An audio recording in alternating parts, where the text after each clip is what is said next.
Presentation of Fox Sports. We are Fox Sports. We are the light.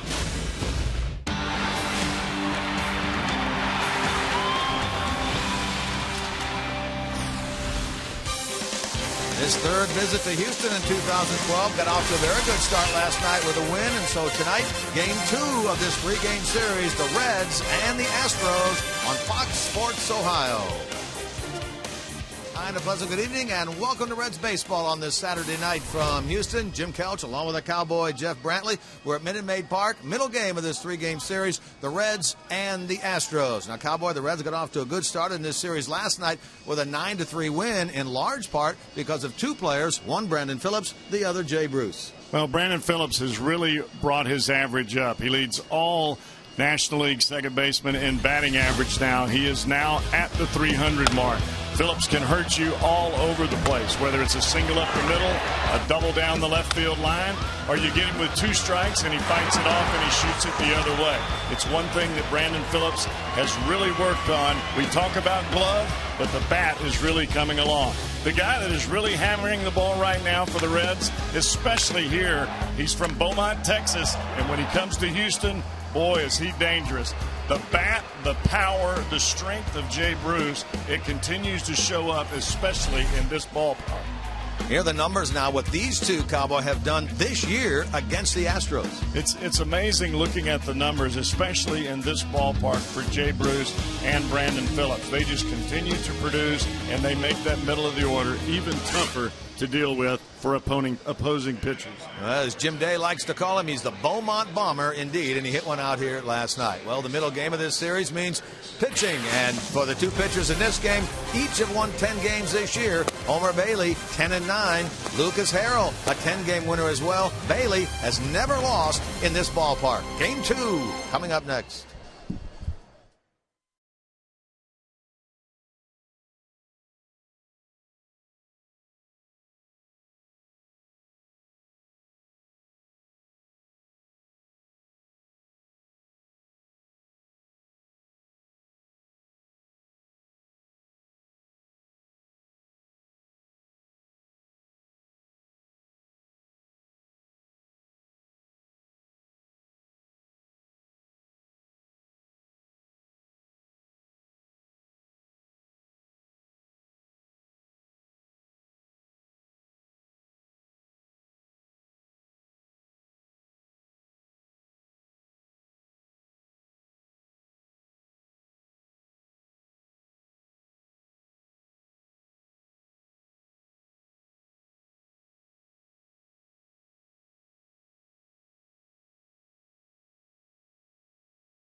Reds baseball on Fox Sports Ohio is brought to you by the 2012 Ford F-150 Motor Trend Truck of the Year.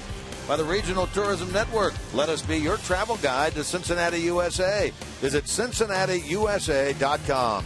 And by Skyline Chili. Game time is Skyline time. Stop by your favorite Skyline Chili today.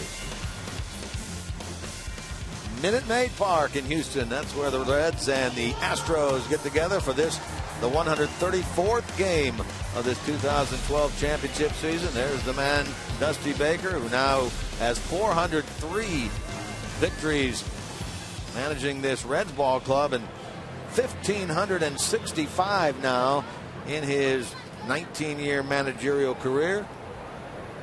Reds looking for victory number 82, looking to go 30 games over 500 if they can win tonight. Lucas Harrell, the man on the mound against Zach Cozart.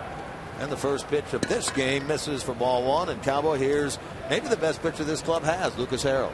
Well, he has definitely made some progress as the season has gone along. First time he faced the Reds earlier this year.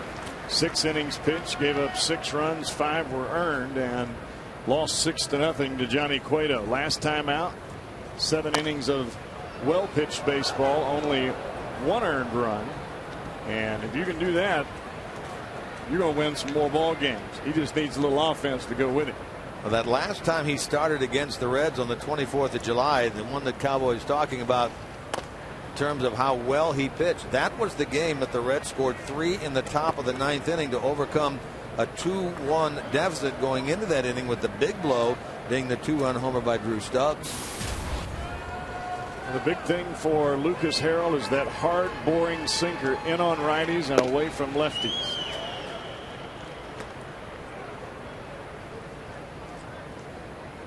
(10-9) on the year with a 3.92 ERA for Harrell, making his 27th start.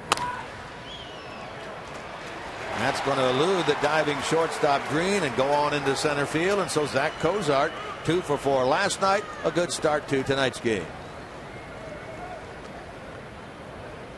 Take a look more at Lucas Harrell, this 27-year-old starter for the Astros. Our Farmers Insurance report card.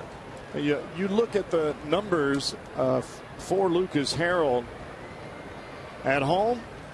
The kid has just about been unbeatable. 2.14 earned run average. If he gets any runs at all, he's probably got a lot more wins than 6, probably upwards of 12 to 15. He's only making his 11th home start. A good deal of his action has been on the road this year. Coming into this game, he's making his 27th start, so his first 16 on the road, and only 10 of them here at home. If you look back at his numbers as those indicated, break him down start for start here at home, he has not had what you'd call a bad start. Some starts that weren't quality starts, but not a bad start yet this year here.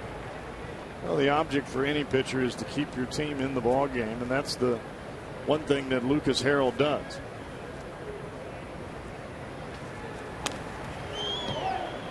You're talking about him being the best pitcher on this club, Jim. I would say that there are a lot of teams that would covet Lucas Harrell if he was available from this Houston Astro ball club. Even at 27 years of age and with very little experience in the big leagues, this kid is still finding a way to put double-digit wins on a ball club that rarely wins, if ever, in this day.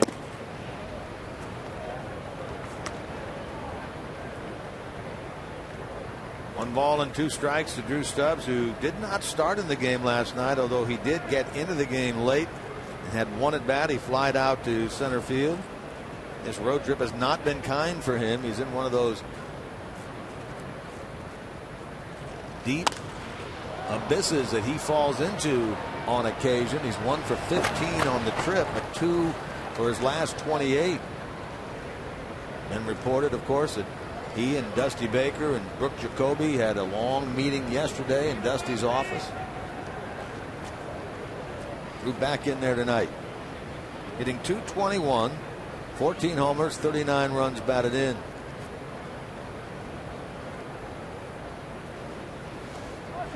I think everyone that is from the Reds' point of view is trying to do whatever they can to get Stubbs in the good graces as far as swinging the bat.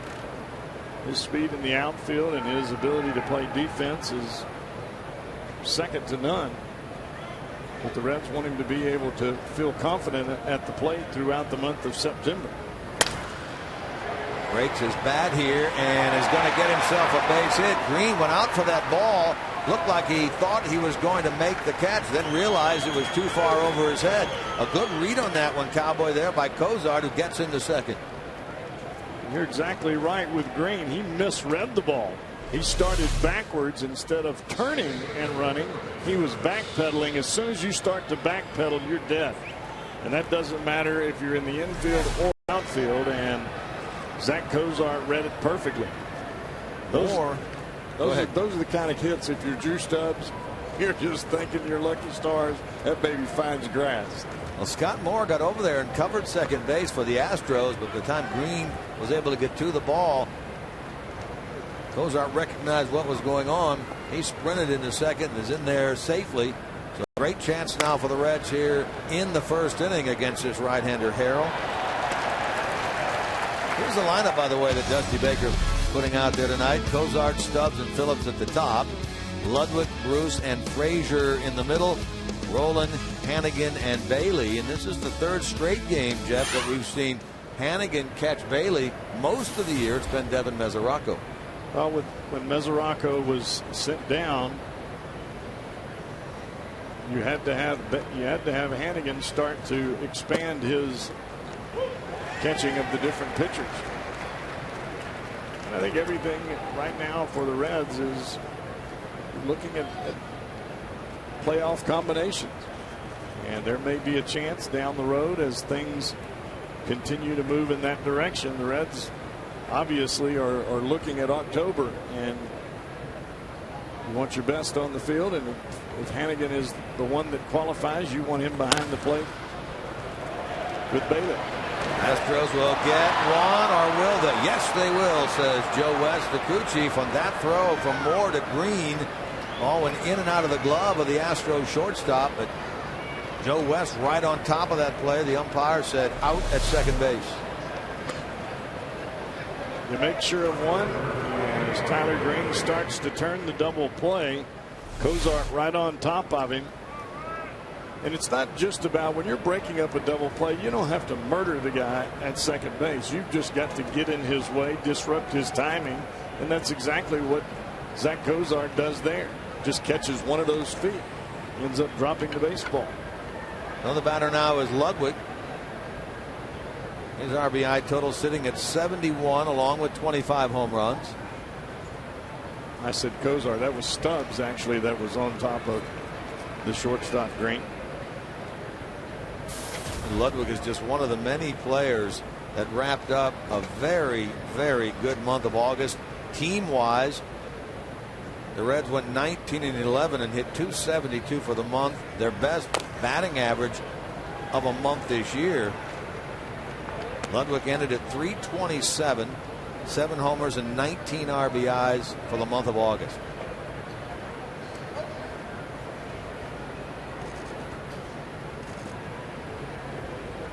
Last night in the game, Ryan had 1 hit, 1 for 3 with a walk. Actually been a while since he hit one out. He had that 2 home run game against the Cubs in the second game of that split doubleheader back on the 18th. It's the last time he hit one over the boards. Hammers one here toward left field. Martinez going back, and he'll make a running catch on the track. Tagging is Cozart and scoring RBI number 72 for Ryan Ludwig, and an early 1-0 Reds lead. Take a look at Houston's defensive setup behind their right-hander Lucas Harrell, brought to you by your Ford dealers. The outfield includes Fernando Martinez in left, Justin Maxwell center, Jimmy Paredes out in right field, Matt Dominguez, Tyler Green, Scott Moore, and Brett Wallace the infield third to first. The veteran Chris Snyder captures the 27-year-old Lucas Harrell. For 2 out, Phillips aboard at first. Here's Jay Bruce.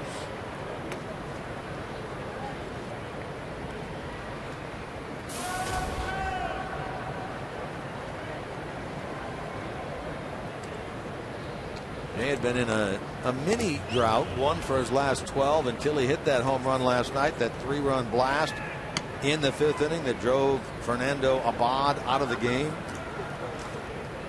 He comes in now at 256 overall with 28 homers, 84 driven in.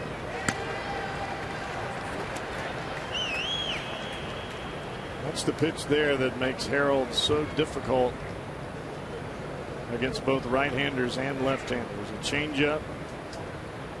His arm speed is almost identical to the fastball, and he keeps it down in the zone, but yet it crosses the heart of the plate. Interesting that you mentioned earlier that there would be teams out there that would covet this guy. That's exactly how he was able to get over here to the Astros, drafted by the White Sox back in 04, but claimed off waivers by Houston in July of last year and came over here.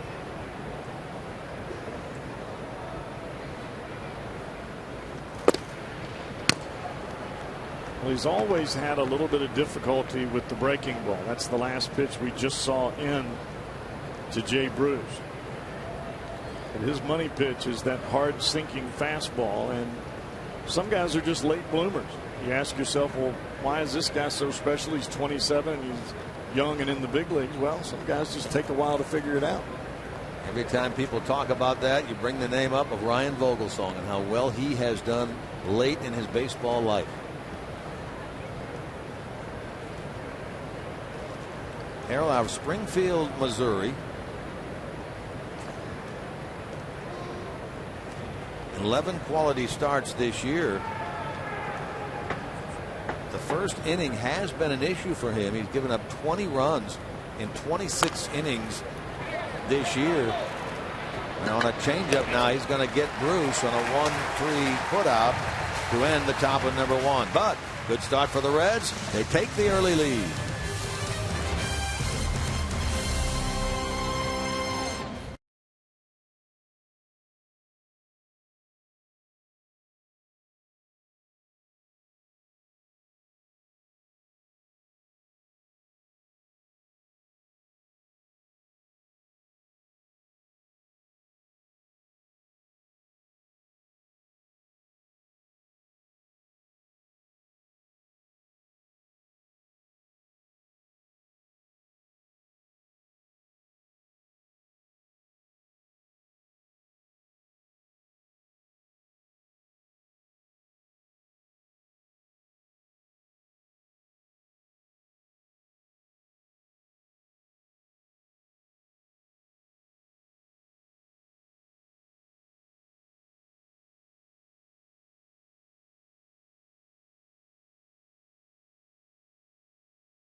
Reds a 1-0 lead, and now we'll take a look at Tony DeFrancesco's lineup tonight for the Astros. Paredes, Green, and Wallace at the top. Maxwell, Martinez, and Dominguez. Scott Moore, Chris Snyder, Lucas Harrell at the bottom. Homer Bailey, number 27 in terms of starts, Jeff. Homer, when he is on the road, especially in this ballpark, boy, he is about as devastating as you can get. The Reds have won Bailey's last 5 starts against the Astros. His last start here, 7 innings pitched of no-run baseball. And for some reason, when he steps into the Lone Star State, he brings some kind of dominance with him. Never had a bad start against the Astros. This is number 7 for him overall. And he gets the switch hitting Jimmy Paredes, the right fielder, to lead things off.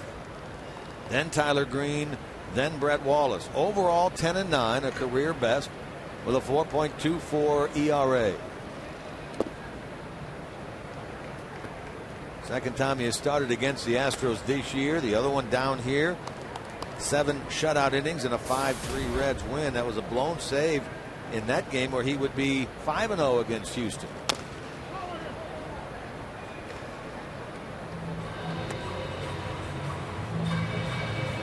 That's what we've been talking about right there, Jeff.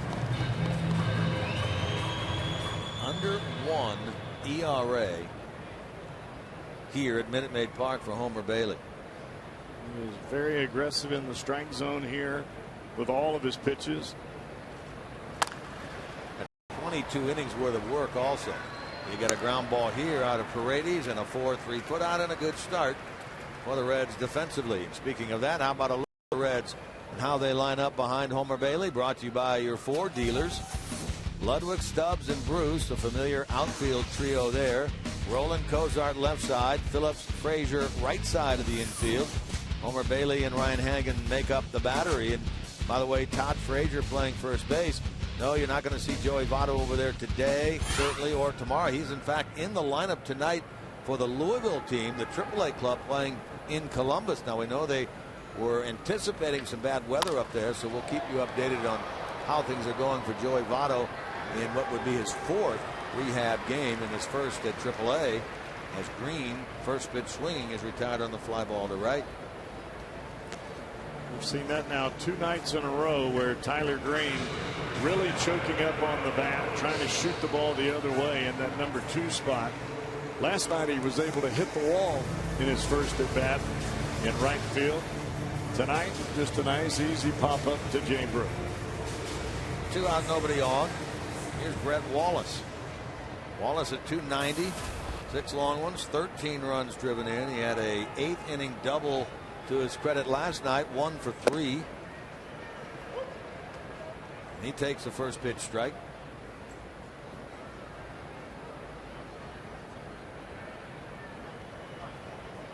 We understand that game in Columbus, Louisville and Columbus, is being rain delayed at this hour. 1-1 now to Wallace. Minor league season for most teams comes to an end on or around Monday, affiliated baseball.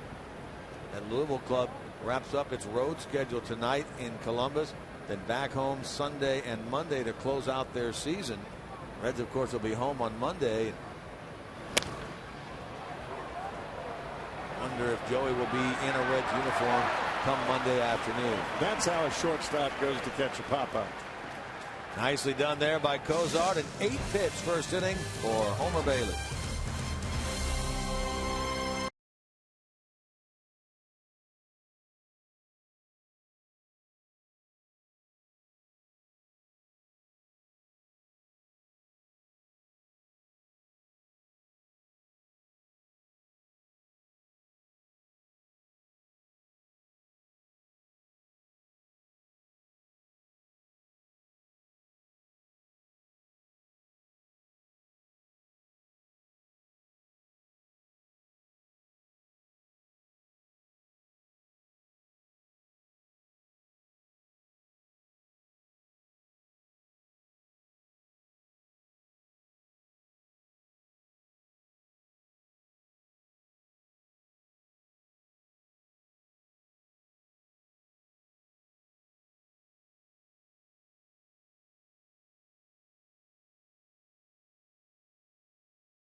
For serious injuries, call 1-800-ELK-OHIO. Here's a look at some of the worst August in baseball history dating back to 1962. And how about those two teams that are on that list? 2 of the worst 5 are this year.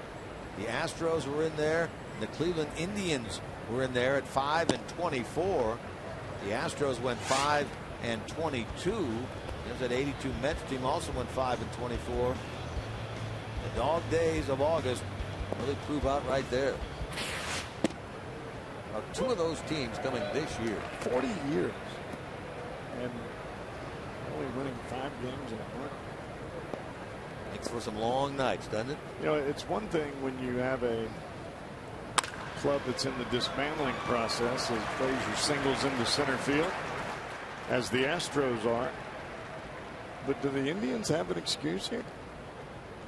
Well, you know, they were in first place for a long time earlier this season, and all of a sudden after the break, and particularly as you saw there in August, they have really gone south. Same issue happened to them last year. I think it did. They started out well, and second half of the season, see you later. Meanwhile, the Reds get the leadoff man on for the second consecutive inning, trying to add to a 1-0 lead. Here's Rolen. Scott at 250 with 6 long ones. He's driven in 33. Hitless in the game last night, 0 for 3 with a walk. 1 for 10 so far on this road trip. Trip that's gotten off to a very good start at 4-0 with tonight's game and then tomorrow afternoon to wrap up this 6-gamer. Reds looking for what would be their second perfect trip, as Dusty likes to call it.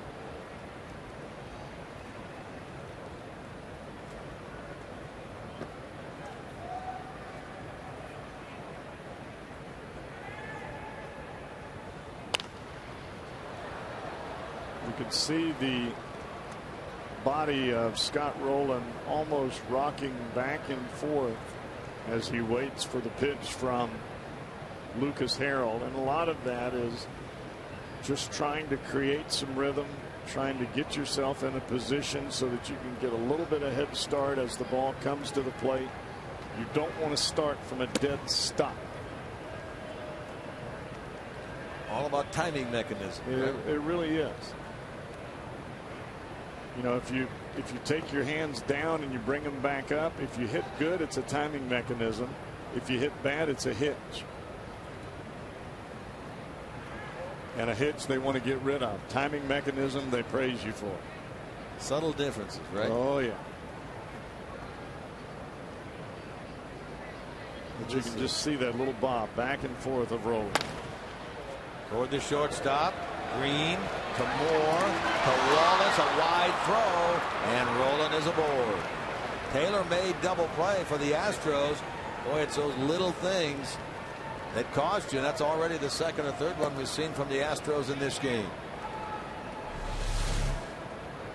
Ground ball, flip to the second baseman. And a lot of that, I believe, Jim, is you're looking at the guy that's sliding into you rather than the target. If you're going to play up the middle in the big leagues, you're going to have somebody slide into you more times than not when you get ready to turn the double play. And if you're going to look down at the guy rather than the target that you're throwing to at first base, you're going to make a bad throw every time.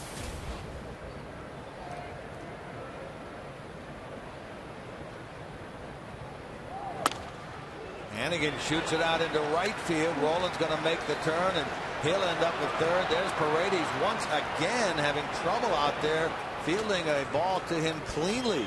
We saw that 2 or 3 times in last night's game. Well, he continues to try to field the ball with one glove moving forward, fielding it on the side. And we saw it last night. And as the ball rolls out to him, especially a ball that just hugs the ground, you can see that ball snaking back and forth. It rolls right off the edge of the glove. You can see it right there, roll right off the edge of the glove. You cannot field the ball that way as an outfielder on a ball that's like that. This is a former infielder who's been converted to the outfield about a month ago, and he's really having his issues. There's Tony DeFrancesco, the manager, the interim skipper of this Houston club, now in his 12th game. He's 1-10 since taking over for Brad Mills. And that meeting right there has nothing to do with the pitcher Lucas Harrell. It has more to do with the guys that were standing around the mound, the shortstop and the second baseman. I'm sure if he could have called in Paredes in right field, he probably would have done it as well. Hey, let's get it together. This is not just a walk through the park. Homer has 4 sacrifice bunts this year. Trying to move that runner Hannigan along and then give Cozart the opportunity to add to a 1-0 Reds lead here in the top of the second. Just looking up some information on Scott Moore. He is normally a corner infielder. They have him playing some second base here as of late. And they have done that with so many of their players, putting them out of position or in positions that they're not used to playing. As in Paredes in right field. I've seen Brett Wallace over at third. We've seen a multitude of different players at shortstop and second base. If you're not used to playing there, you obviously are going to look down at the guy sliding into you. You're used to playing third.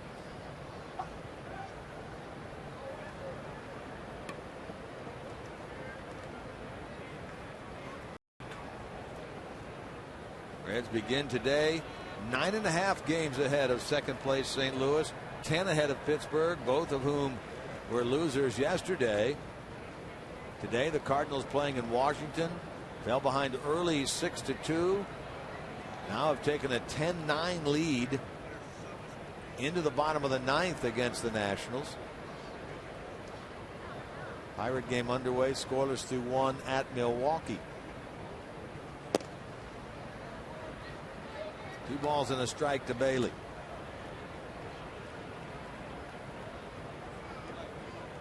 This is a spot for Lucas Harrell where the Reds are giving you an out. Make your pitch, take your out, get the guy that's standing on deck. Toward the middle, Moore steps and throws, and that's an inning-ending double play hit into by the Reds pitcher. So the Reds threaten but fail in the top of number 2.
Cincinnati Bell Riverboat Deck at Great American Ballpark, located above the center field wall. You'll take in panoramic views of the Ohio River and the entire ballpark from this 2-story semi-private outdoor party area. To book your party or group outing, you can simply call the Reds Group Sales Department. Their number is 513-765-7600, or go on and visit Reds.com. 1-0 Cincinnati. Homer Bailey back to the mound, bottom of number 2. He enjoyed a perfect first. And he'll work against the middle 3 in the Astros lineup here. That means Justin Maxwell, Fernando Martinez, and Matt Dominguez. Bailey's last start was a loss against the Cardinals on the 26th of August. He allowed 5 runs in that game. He's really been going through a downer as of late. His last 6 starts include just 1 quality start, 1 win, and a 7.03 ERA. And he's given up 51 hits in his last 32 innings. So really trying to get his game back on the right track here against the Astros. First pitch strike to Maxwell. I think the big issue for Homer Bailey is these 2 splits. Look at what you got in the road game with Homer Bailey. A 2.91 earned run average, 7-2 record. You would think it was opposite. A totally different pitcher with the statistics when he pitches at home at Great American Ballpark. And we talked yesterday about the mental part of the game, and obviously that ballpark at home has something to do with Homer Bailey's ineffectiveness to be able to pitch in Cincinnati or pitch effectively. Yeah, and he's given up 22 home runs on the year, 18 of those in Cincinnati. Third base side of the mound, and Homer will barehand that ball and get the runner at first. Maxwell, leadoff man gone. And I don't think that Homer Bailey is afraid by any stretch of the imagination when he pitches, or is worried about pitches or something, you know, to be scared of a ballpark, any of that nature. That's not what I'm trying to say. I think he tries to make too much of a perfect pitch when he's pitching in Cincinnati instead of just making his normal good pitch like he does when he's on the road. Now, Cowboy, a couple of the times that he's gone a little bit south this year, peak and valley seasons, because he's gotten out of sync mechanically, right? Well, it's got out of sync with his release point. Just avoids the diving glove there of Cozart, and a base hit for Martinez. And there are a lot of pitchers that are like Homer Bailey that have to shorten up their arm in order to get the ball through the strike zone. As you see, that pitch ends up in the middle of the plate, and Martinez does a good job of slapping it the other way. I tell you, Cozart almost came up with another fabulous play. There's a play for a pair here with Matt Dominguez at the plate. Right-handed hitter playing third base tonight. Dominguez 1 for 4 in last night's game. His was the back end of the back-to-back home runs. Martinez first, then Dominguez, and it was for Dominguez his first big league homer.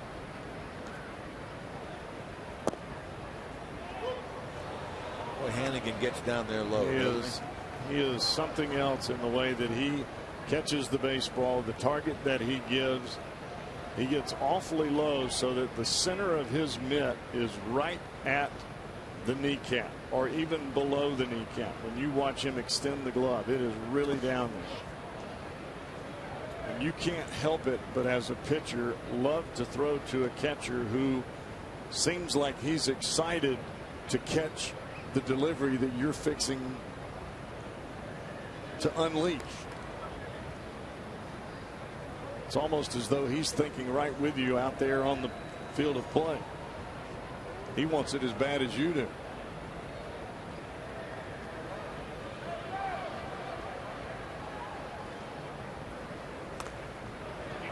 Dominguez just does stay alive with that foul ball. And you could see Hannigan there really take his mitt and shake it a couple of times as if to say, come on, put the ball right here. And as the ball is fouled off, you could see Hannigan kind of turn his head like, oh man, we almost had that. You want a guy that's behind the plate to pull for you like that, and it gives you added incentive on the mound. Dominguez facing Bailey for the first time in his career. Split finger. And he strikes him out right there for out number 2.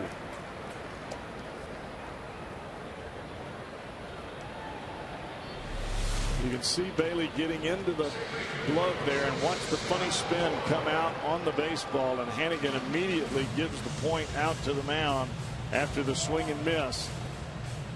Just a little body language to Homer Bailey from the catcher. Hey, that's where I want it, and that's exactly what we need. So 2 men out now, and here's the left-handed hitting Scott Moore. Didn't start, but did play late in the game last night. Hitting .225 with 7 home runs.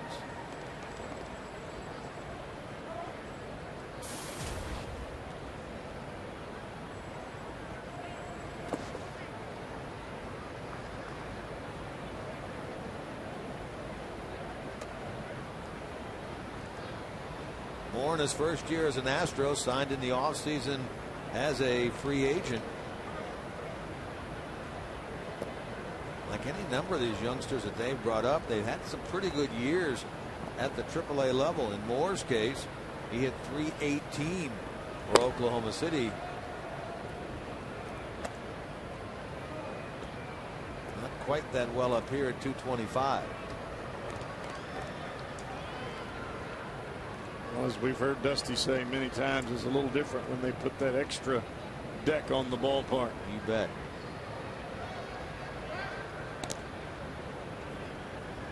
Cardinal game has gone final. St. Louis wins 10-9 at Washington. And again, the Reds' lead was 9.5 over the Cardinals at the start of the day. Win here tonight would also propel the Reds back above the Nationals for the top spot in the National League / the big league.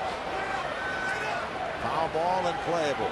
Hannigan with a mask off, and he makes the grab, and a 4-batter second turned in by Homer Bailey, and we are through 2 here at Minute Maid Park.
Tonight's game, remember, later on, a Miller time moment of the night, brought to you by Miller Lite.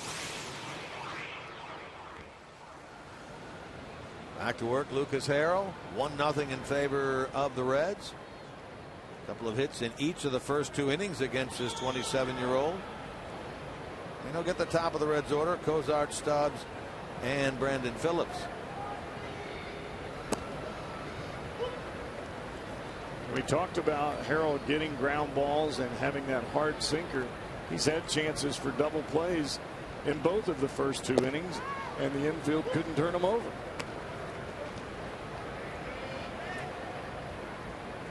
Jumps ahead here of Cozart.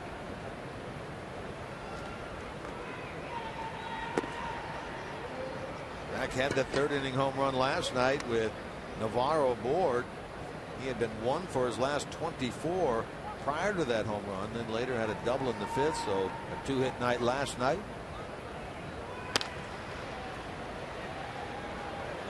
Green on the run, makes the play, and Cozart is retired. Tomorrow, the final game of this series is an afternoon game. It'll start at 2:05. That means Reds live at 1:30 here on Fox Sports Ohio. And Bronson Arroyo, boy, he's been pitching very well lately. He'll go for his 12th win against right-hander Bud Norris at 5-11. Second half of seasons have always been his thing, and he's proving it again this year. Talking about Bronson Arroyo. No throw, but a good scoop by Wallace, and quickly 2 out.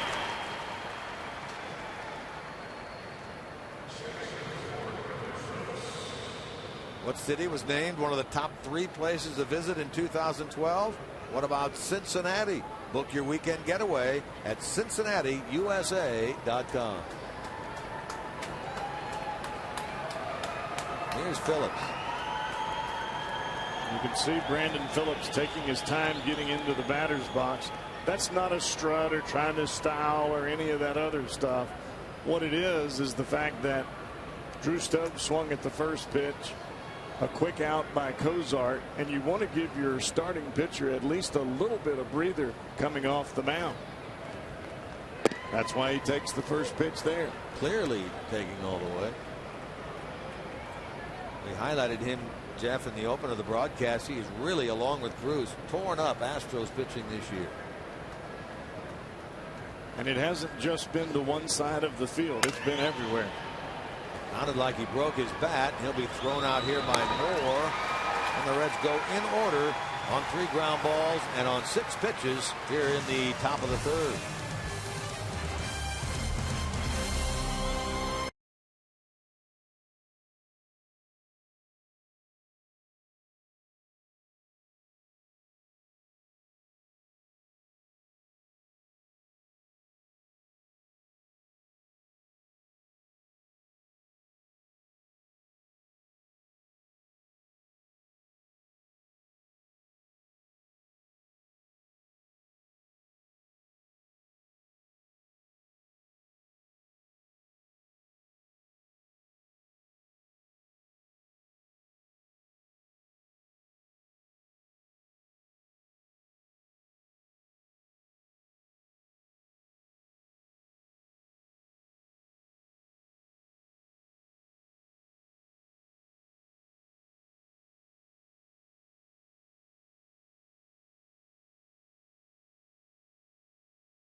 For the next Paycor Business Day special. That's Wednesday, September the 5th at Great American Ballpark. Take a break from work and cheer on your Reds as they battle the Philadelphia Phillies.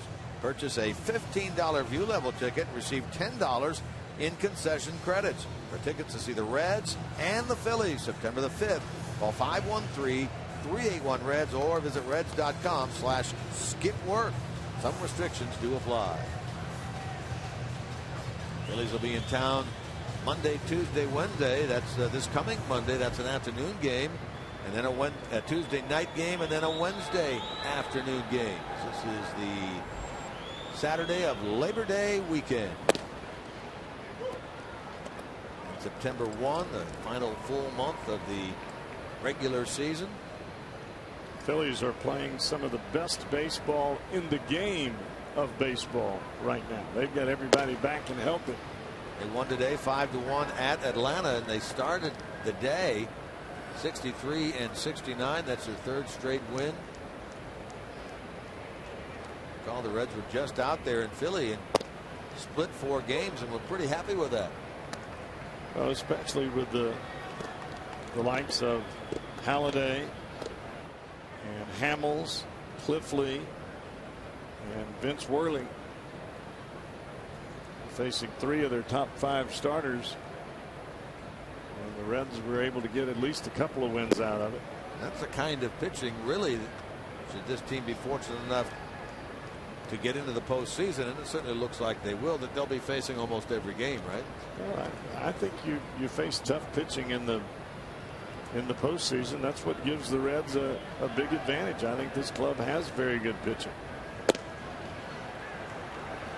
Bailey takes care of Snyder to start the bottom of the 3rd with his 2nd strikeout.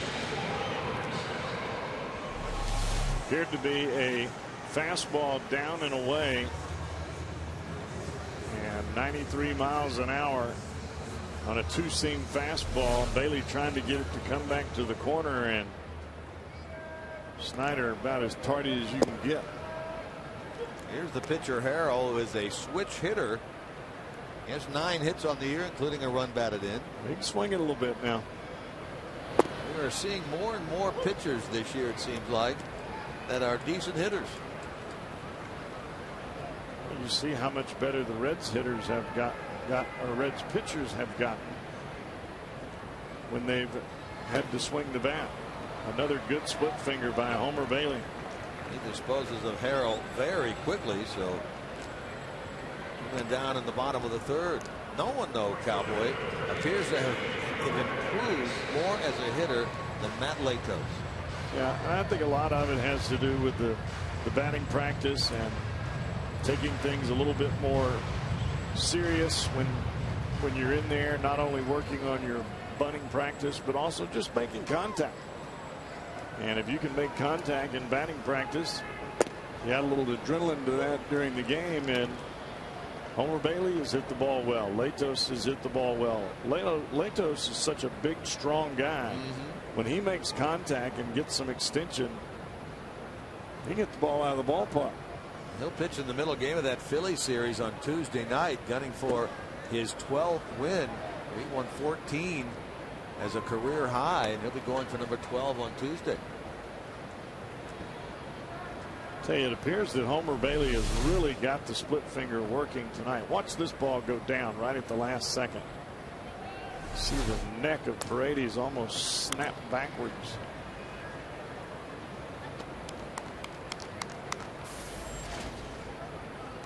Homer quickly ahead. He had a 1-2-3 first, a 4-batter second. Looks for a perfect 3rd here. Homer's using that 2-seam fastball, which leaves the ball looking like it's open, almost like an open seam pitch. You see it there. And then you throw the split finger off of it. It still looks the same. It doesn't look real tight. It's almost as though you can see some of the white of the ball as it comes plateward. From 0-2 now to 2-2. We're in the bottom of the 3rd. Reds get a run in the 1st on the sacrifice fly by Ryan Ludwig. Have a 1-0 lead. Looking to go 30 games above the 500 mark. The last time this team was 29 over, which they are today, was at the end of the 1999 season. Hit hard, but to the left of Phillips, who makes the play easily, throws out Paredes, and completes a 1-2-3 bottom of the 3rd. Through 3, 1-0 Cincinnati.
Mamico has all the details on Ohio State's blowout win against Miami of Ohio today, and Urban Meyer's first win as Buckeyes head coach. Plus, Zach Jackson's at Penn State with a full report on the Ohio U Bobcats upset win in their opener against the Nittany Lions. Ohio U looked very good today. They've had some very good athletic teams lately. Football last year, basketball last year, and it looks like football again this year.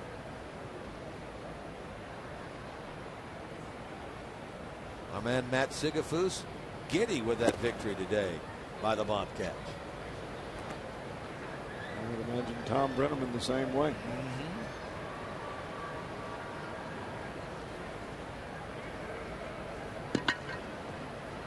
Ludwig, a sacrifice fly his first time, leads things off. That ball cut off by Dominguez and out at first. And that is 5 in a row now retired by Lucas Harrell. All of them on ground balls. All on two-seam fastballs, really working the right-handers inside, and the last 4 right-handers to come to the plate, Cozart, Stubbs, Phillips, and now Ludwig, have all hit the ball just above their hands on a hard sinking fastball from Lucas Harrell. That's the one thing about this kid. When he gets it going, it's awfully difficult to lift a hard sinking fastball. We talked about that game that Harrell threw on the 24th of July. 7 innings, 1 run, 7 hits against the Reds. He left that game with a 2-1 lead. The only run the Reds were able to get against him was an infield RBI single by Xavier Paul that scored Phillips. In that game, he had 9 ground ball outs as compared to only 2 fly ball outs. So he had it working that night also.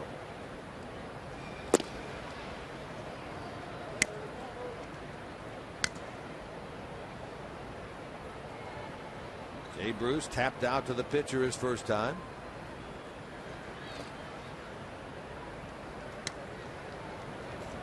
Reds trying to win their 7th consecutive game here at Minute Maid Park. Final 2 in that first visit back in April. Swept 3 here in July. 1 here last night. Here's another one who's wrapping up, or did wrap up last night, a very good month of August. In fact, it's his best month of the year. 290 with 7 homers, 21 runs batted in the month. Put him right near the leaders in the National League in home runs and RBIs. How about that swing? He shoots it the other way against the shift. That's going to be extra bases for Bruce.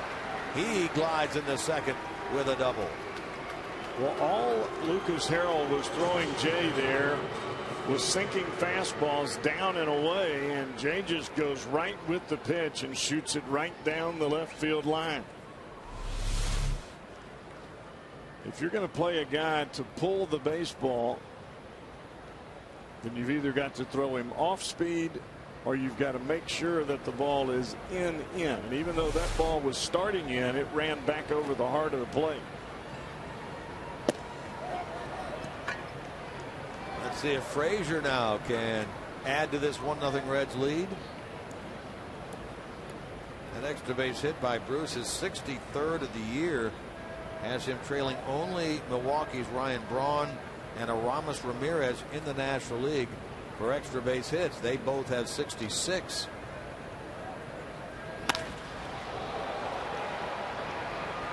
Maxwell will make the catch, and that's out number 2. Well, Frazier has got that line drive to center down. He tags it right on the nose, trying to shoot the ball right back up the middle. He just hit it too far.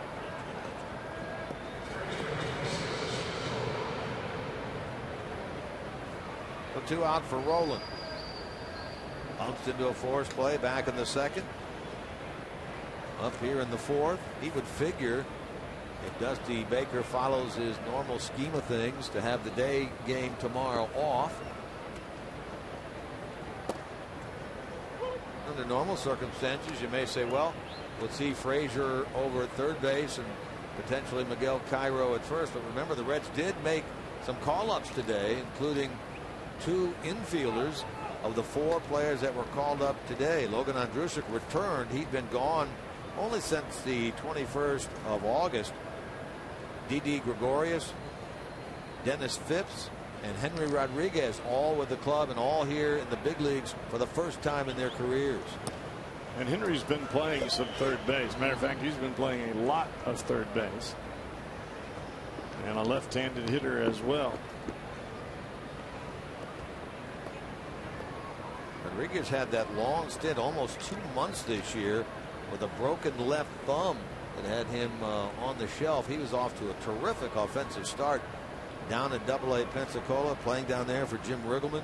He's got a sweet swing. Boy, the defensive reports, Cowboy, that we heard out of Louisville on Didi Gregorius, off the charts. Hard hit there, but Moore handles it. Rolling gone, and so are the Reds here in the fourth. They leave their third lead 1-0.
Have a 1-0 lead here in Houston. Jim Day back with you and playing off of what Jim Kelch was just talking about. Of course, this is September 1st. The rosters in Major League Baseball do expand, and the Reds had some call-ups today.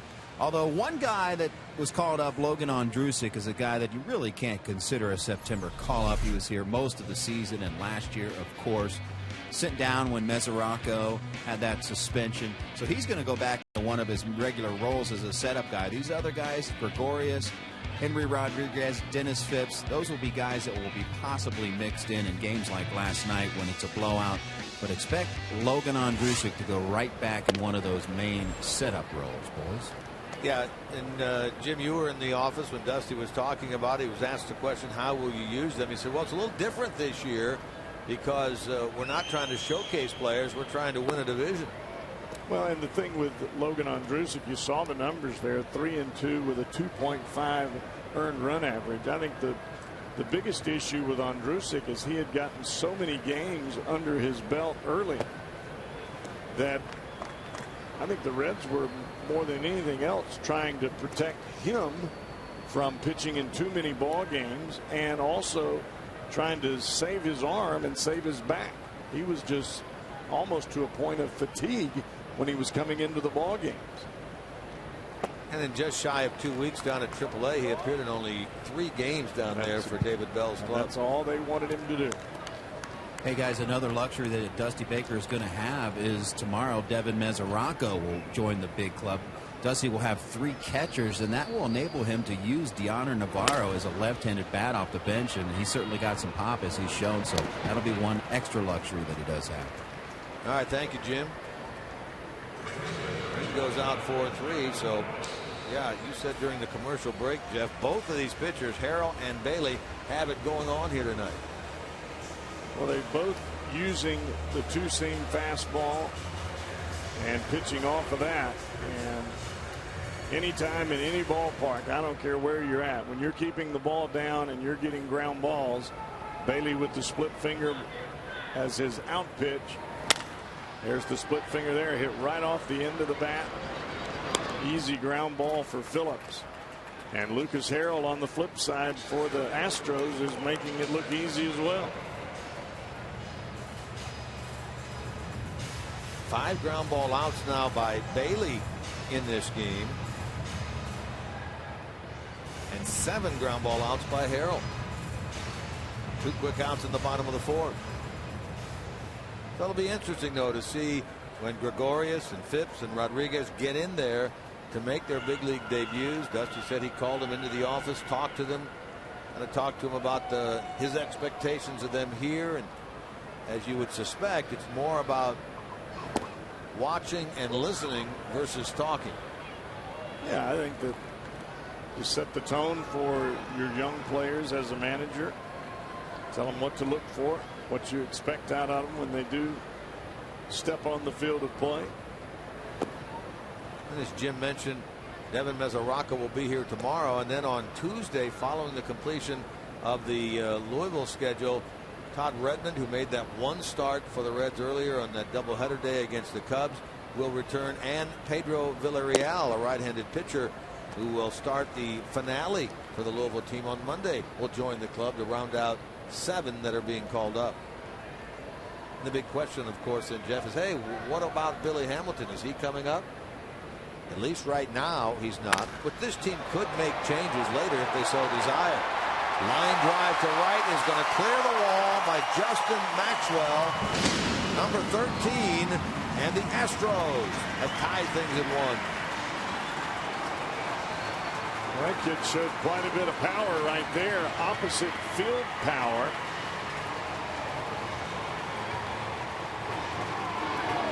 The pitch was not down as a perfect pitch, but the ball was away from the right-handed hitter. Wasn't a very bad pitch at all. Fastball down and away. I don't know that you could have thrown it down a whole lot more than that. But the one thing that Maxwell was doing was looking right out over the plate. That front shoulder was diving right towards the outside corner. I imagine they'll straighten him up the next time around. Well, Maxwell did not play in the game last night. In fact, he hadn't started a game since the 22nd. He's been out of their lineup with a bruised right index finger. He makes a big-time return with a home run there. A 1-1 game here in the bottom of the 4th, and now that ball hits the foot of Martinez, and he is awarded first base.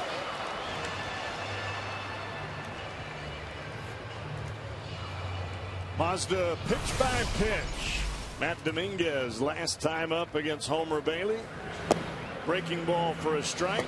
Breaking ball for strike 2. Tried to get him to chase there. He did foul off that one. Now watch this split finger. The bottom falls out of it. Homer started that ball outside. It appeared to be heading for a left turn, but instead dropped straight down, and Dominguez swings right over the top of it. The Astros have hit 3 solo home runs in this series to account for 3 of their 4 runs.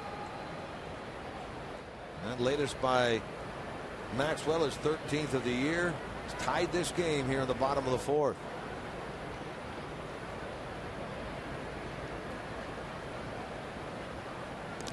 Well, I think when you're facing a club that you really have no idea about the guys that are coming to the plate, you're just trying to make pitches, quality pitches on each and every pitch. That was a pretty good pitch that Maxwell hit out of the ballpark.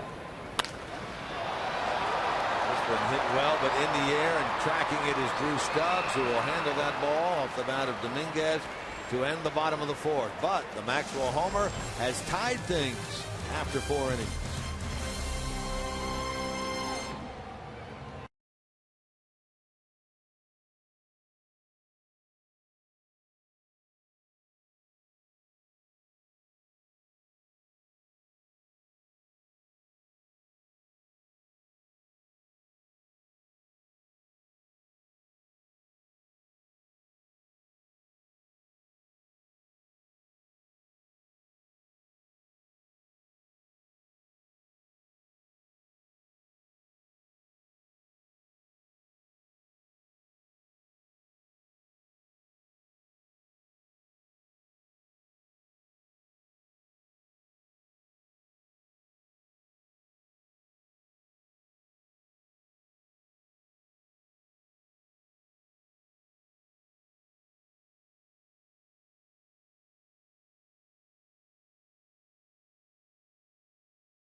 ATM Food Group, creating great dishes together with the food service industry for over 30 years. By your Cincinnati and Northern Kentucky Toyota dealers. For over 30 Toyota offers available now, visit buyatoyota.com, including mobile. And by AT&T, the nation's largest 4G network. AT&T, rethink possible.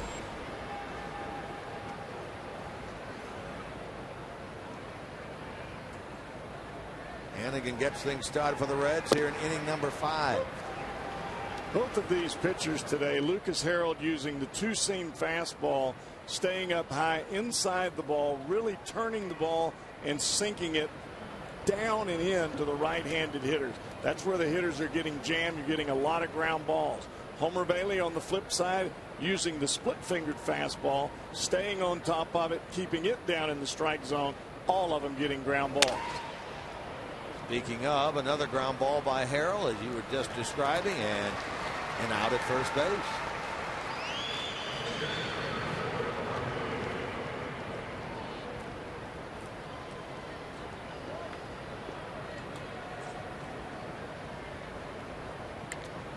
Eight of the last 9 now retired by Lucas Harrell. He'll deal with Homer Bailey. Talked about him getting through the first inning, and when he does that, generally speaking, he'll cruise along for a while. It's amazing. That was exactly what I was thinking as I was talking about the pitch grips for both pitchers. Any good pitcher, once he finds his rhythm, he can continue to make that same motion over and over again, and we're seeing that from both pitchers now. The lone run in this ball game came with Zach Cozart leading off the ball game with a single, and he ends up coming around and scoring on a sacrifice fly in the first inning off the bat of Ryan Ludwig. After that, there really hadn't been a whole lot of damage. This Astros team, 7-39 since the All-Star break, and Harrell has won 3 of those 7 games. He's had a tremendous post All-Star break record, 3-3 with a 2.75 ERA in 9 starts, and he's only given up 2 home runs.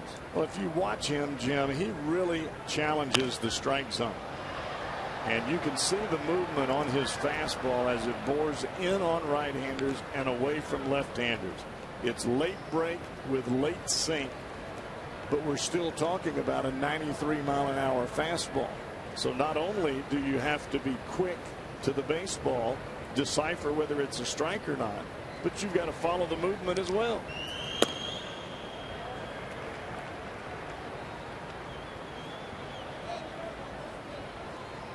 And he really has not used a changeup very much in this ball game, even though we saw it early a little. He has not thrown a breaking ball for a strike hardly at all. That bore right in on the hands of Bailey there, and the end result's going to be a 3-1 putout. Fox Sports Ohio has brought you the Reds for years. Now it's time for them to bring you to the Reds. For more information about how you and your group can get on the Fox Sports Ohio Fan Express to Reds Country, simply call 513-765-7600 or visit reds.com/Fan Express.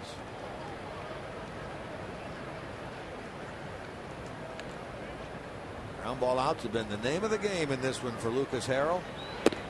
He gets Cozart, who singled to center to start the game, grounded out back in the 3rd. 4 hits now, 16 at bats on this road trip for Cozart.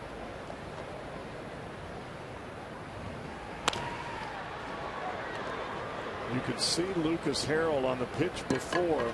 He left the ball up and in to Zach Cozart on the initial pitch of this at bat. Put his hand on his chest, took a deep breath, and all that is to remind him to stay back. Nice and easy, and get a good extension. That's the breaking ball for a strike that we have not seen much of tonight.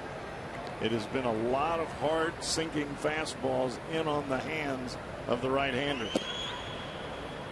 Tries to paint the outside corner there and thought he had Cozart rung up. Got exactly what you've been talking about, Cowboy, right there. You can't beat that.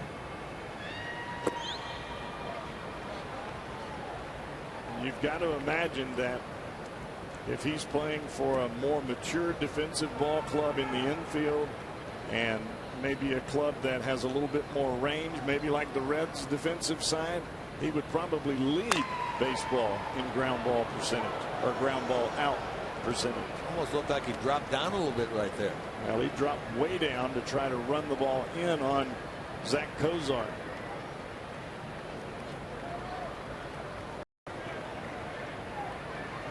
That's some pretty good stuff right there.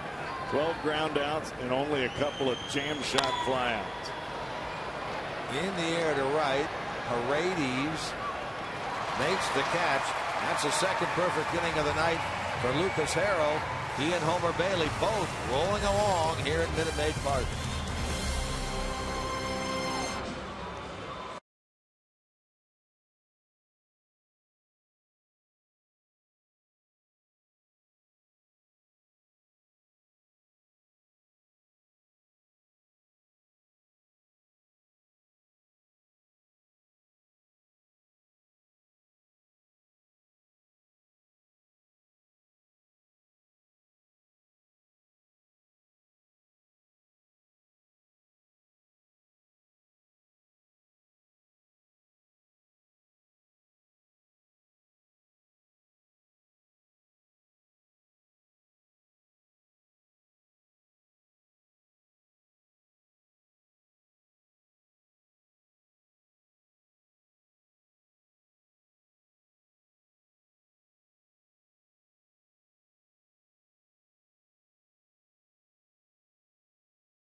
For $48 ticket offer coming up September the 7th through the 9th at Great American Ballpark. For only $48, you get 4 view level tickets plus 4 Reds hats. Your Reds are on a mission to take the Central this season, and you can see it all for only $48. For tickets to see the Reds and these Astros in Cincinnati, call 513-381-REDS or visit Reds.com. Bottom of the 5th inning here from Houston. 1-1 the score. By the way, they are underway now in Columbus after a rain delay. Louisville and the Columbus Clippers. We report on that because Joey Votto playing in his 4th rehab game of the season and his first with Louisville. He batted and struck out in the top of the 1st inning in that game. By the way, P.J. Phillips, Brandon Phillips' younger brother, recently a late season promotion to Louisville with these players, Gregorius and Rodriguez, coming up here. He came up from Double-A Pensacola, so congratulations to him, as well as the other players who came up. Yeah, anytime you get to move along the chain in baseball, you get closer and closer to this place. That's the big league. Roland, the Gold Glover, got over there and casually made a backhand snap of that ball to retire Scott Moore. It was not the easiest of plays. Roland trying to see where he is on the wall. You could see him glance down right before he made the blind stab at the baseball. Sometimes those veterans just know right how far they can go before the wall clips them. 17th year now in the big leagues for Scott Rolen, former Rookie of the Year. Many Gold Gloves on his mantle. No doubt about that.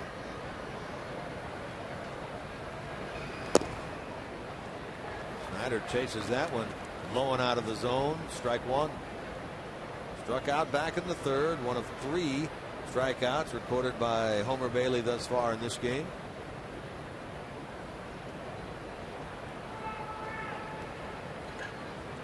Homer has not been overpowering in this game from a fastball standpoint. But I'll tell you what, he has really located his breaking stuff about as good as I've seen him in quite some time. That last slider to Snyder, he had no chance. He had no chance. Rolling on a backhand pick, straightens up, and look at that perfect throw, chest high across to Frazier for out number 2. For Lucas Harrell bats, let's sneak in our AT&T trivia question of the night.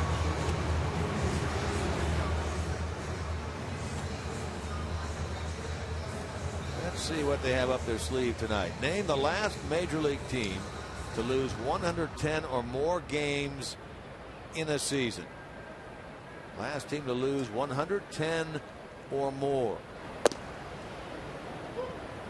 They are trying to avoid down here, and right now they have 92 with some 30 to go, or right about 30. Trying to avoid their second consecutive 100 loss season, something they'd never experienced prior to last year. Who's the last team to lose 110 or more? Something come to mind to you, Cowboy? No? Mets. I'm thinking Detroit. A while back, remember they had some terrible teams. Did they get to 110? I'm not sure, but that's my guess. You're thinking the 62 Mets. Oh yeah. No, we saw the 82 Mets had 24 losses in August. That's a quarter of it right there. No doubt. Homer looking for his third 1-2-3 frame, and he gets it with a strikeout there of Lucas Harrell. His fourth. There's that splitter again, and we are through 5. This game is even, 1-1.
Minutes before every game with Reds Live, presented by Ray St. Clair Roofing here on Fox Sports Ohio. Reds Live has everything you need to know to get ready for Reds baseball, all right here on your exclusive home of the Reds, Fox Sports Ohio. Maxwell's home run in the bottom of the 4th, his 13th of the year, has tied this game at 1. We play into the 6th inning now. Both these pitchers have been very efficient thus far in this game in terms of pitch count.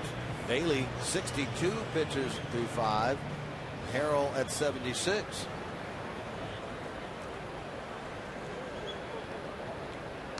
Drew Stubbs leads it off. And that backpedaling single behind Tyler Green back in the 1st. Grounded out to the shortstop, in the third.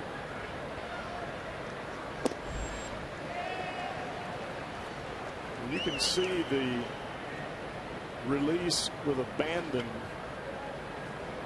by Harrell. I mean, he's not even thinking about anybody hitting him at this point. He's just cutting it loose. First inning, you have those jitters, a little bit too much of adrenaline. You're not really sure if your stuff is going to be good on the day. Well, he's sure now. Drew trying to majorly rebound from maybe one of the worst months he's ever had in his career. He hit only 185 in August with 4 runs batted in. He had more homers in July, 5, than he had RBIs in the month of August, 4. He strikes out here. That's the first strikeout for Harrell in this game. And it comes on a fastball, a sinking fastball. Watch this ball as it gets to the plate just dive. Boom, straight down.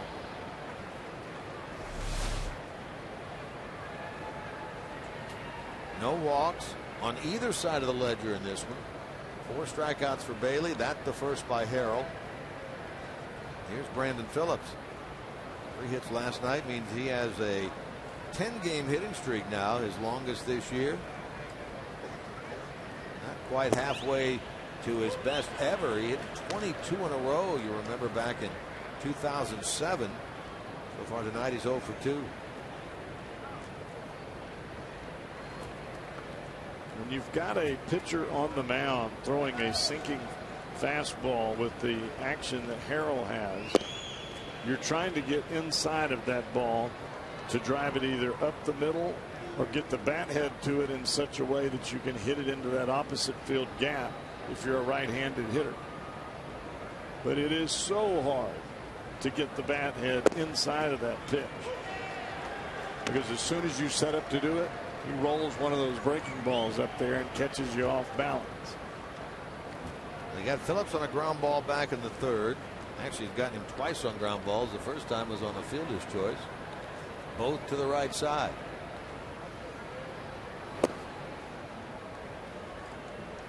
We were talking about Louisville earlier, and speaking of, we want to wish a happy 90th birthday today to Mildred Cavanis from Louisville, Kentucky. Number 90. Happy birthday, Mildred. Brandon started to go. The appeal, and Rob Drake says yes. He went around. And back-to-back strikeouts for Harrell. Phillips not real happy with this at bat. Looking for a sinker. Got caught on the breaking ball. Phillips more frustrated with the at bat and with himself than anything else. And this is what a tough pitcher on a good night will do to you. And right now, Lucas Harrell is having a very good night.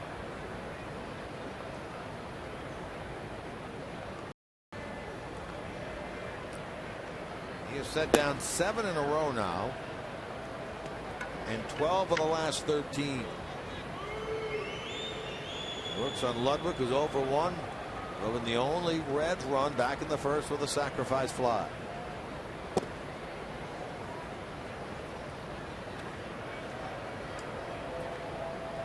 Bruce and Phillips, whom we highlighted earlier, top of the broadcast, are really the only 2 that have had any decent success against this guy lifetime. Bruce 3 for 5 coming into the game with a home run. Phillips had been 4 out of 7. Nobody getting to him here tonight. Well, he's got Brian Snyder, or Chris Snyder, the veteran catcher, behind home plate. And he is guiding this youngster along about as good as you can guide a pitcher with this kind of stuff. Started in early, making the Reds very inside conscious. Now he's starting to go away with the breaking ball. You're seeing more sliders on the outside part of the plate to the right-handers, and you're seeing that backdoor fastball where he starts it just off the outside corner and brings it back to the edge. Ludwig hammers that ball into left field. That's a 2-out base hit. The Reds get their 4th, make that their 6th hit of the game. 2-out base hit for Ludwig. Well, that's a heck of a job of hitting there by Ryan Ludwig. Pitch is supposed to be down and away, and the ball runs back over to the heart. And he just puts that patented hooking spin on it. Here now is Bruce. He doubled the other way into the left field corner his first time. You don't want to make a mistake to Jay here.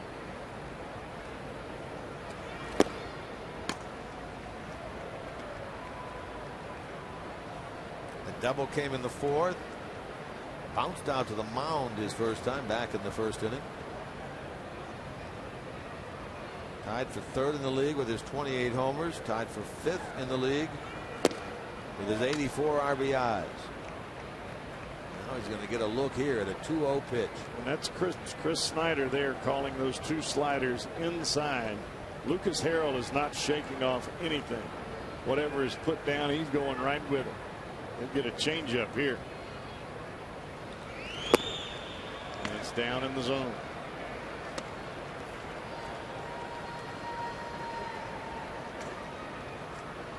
Stubbs and Phillips struck out. Ludwig solid single to left. Now Bruce at 3 balls and no strikes. Frazier waiting on deck has hit the ball hard both times up, and he's going to get a chance to drive in the go-ahead run right here. That's the first walk of this game on either side. Comes following a 2-out single by Ludwig, and it's 2 on with 2 out for Frazier.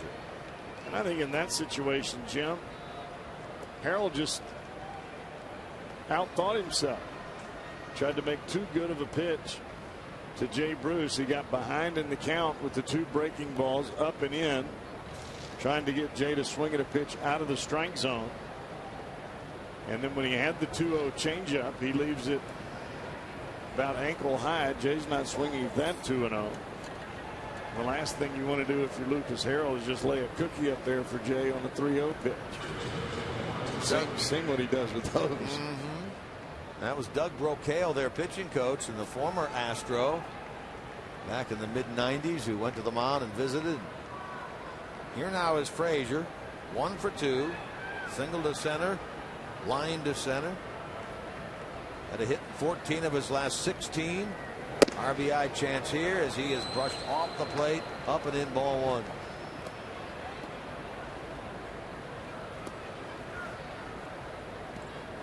Right there, that tells me that Harrell wants to try to get him out on the outside part of the plate. But that's the ball that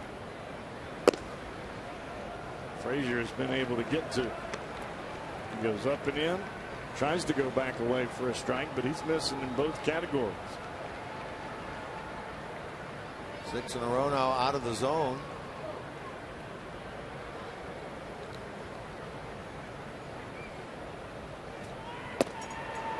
Now make it 7, and he's 1 errant one away as Harrell from loading the bases. And with that, Chris Snyder wants to go out and chat with his right-hander. And you can see Snyder taking his time going out.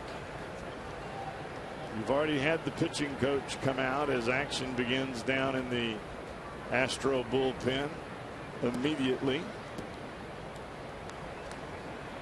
But Harrell got himself into this mess by making too much of the at bat with Jay Bruce at the plate. And now when you want to find the strike zone, he can't do it with Todd Frazier up there and Roland waiting on deck.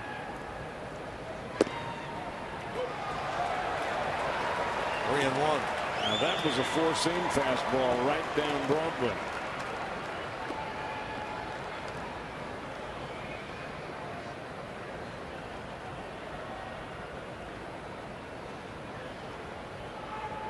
Frazier wants to get locked in.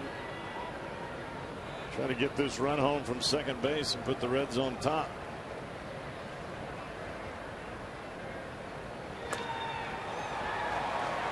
May have swung at ball 4 right there.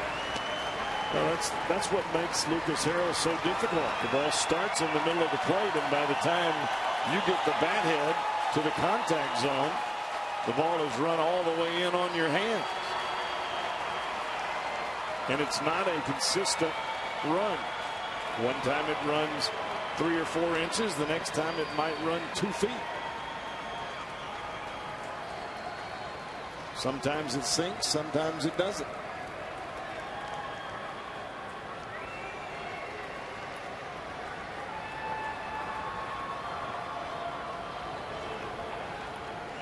Now another meeting between Harrell and Snyder. The right-hander Hector Ambriz is up and throwing in the Astros bullpen. Third time in this inning that Chris Snyder has gone to the mound to talk with young Lucas Harrell. Trying to guide him through a bumpy inning. Handled by Dominguez, and his throw is on the money. Frazier's out. Harrell gets through it. Reds leave 2 more and a stranded 5 through the middle of the 6th.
Of the Cincinnati Reds with the MLB.com @Bat 12 app for your iPhone, iPad, Android, and your Windows Mobile.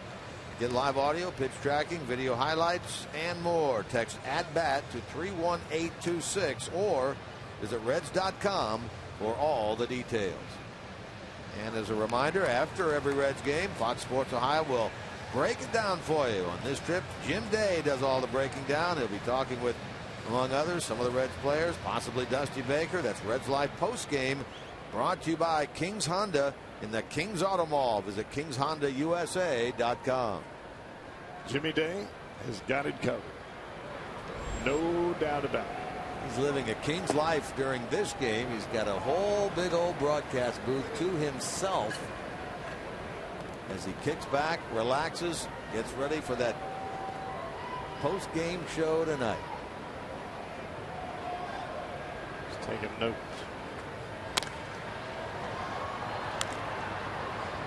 Ozell will call for this ball. That is out number 1. After the home run ball with 2 out going on by Maxwell, and then the subsequent hit batter. Homers come back. Cowboy retired 5 in a row. Well, even the ball that was hit out of the ballpark, I did not think was a bad pitch in any way, fashion, or form. It was more a job of good hitting by Justin Maxwell. He went down and got that pitch, stayed right with it, hit it where it was thrown. Here's the former Cardinal Tyler Green.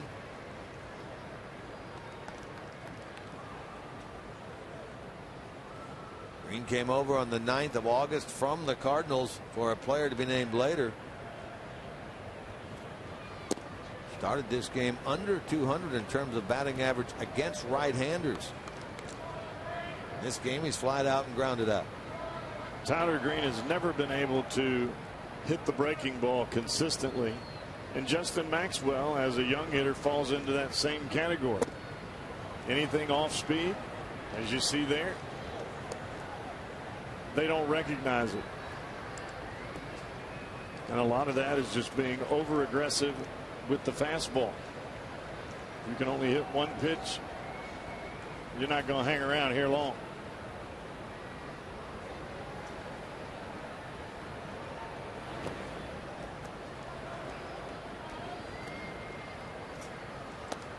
One thing about the major leagues, especially with the advancements in technology and the cameras and the new equipment that's out there, all the video stuff.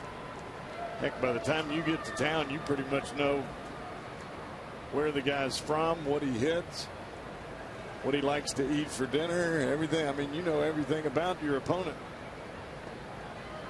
Then it's just about executing. Yeah, then it's a matter of getting out there to execute it.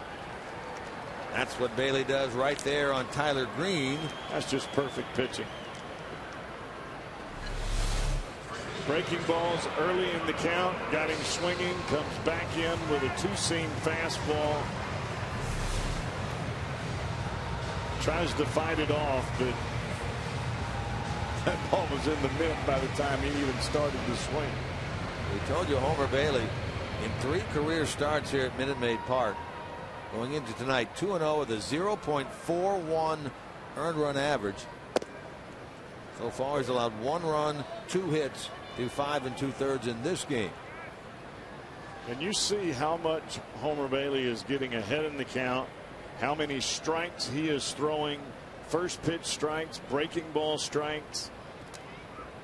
I mean, it has been a heck of a night for Homer Bailey. 21 batters faced, 16 first pitch strikes. And for Homer, what has really been amazing is even in the 5 batters that he has not had the first pitch strike, he's been able to come back and get another strike. Well, he's not had a 3-ball count yet in this game.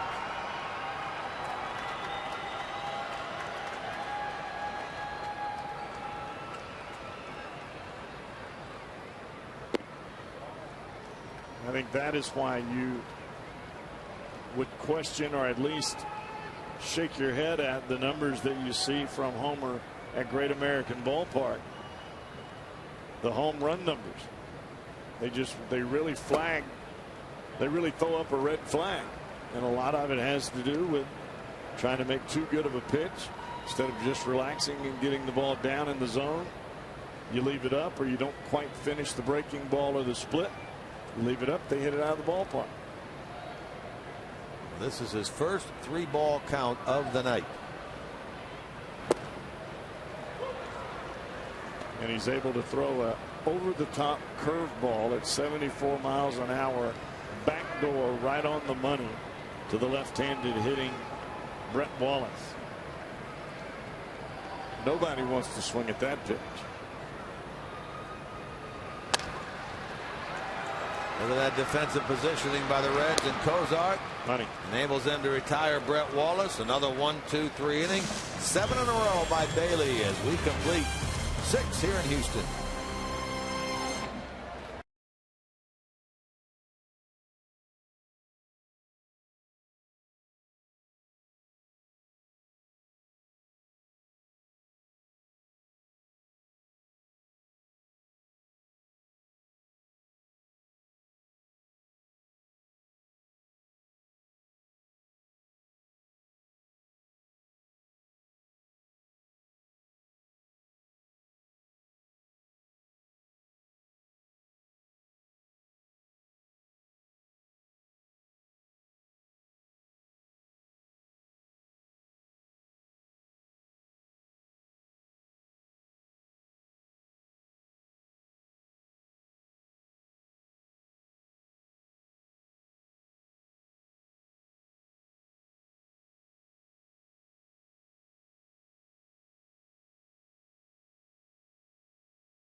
By authority of the Cincinnati Reds, it may not be reproduced or retransmitted in any form, and the accounts and descriptions of this game may not be disseminated without the express written consent of the Cincinnati Reds. Good old pitching matchup going on down here in the Lone Star State between right-hander Lucas Harrell of the Astros, right-hander Homer Bailey of the Reds. You don't say it like that. You don't? You don't say down here. You say down here. Yeah. Down here. Sorry, Cowboy. You get it. Or the alley in right center off the bat of Rowland. This is going to roll and roll all the way toward the fence. Into second with a leadoff double is Scott Rowland.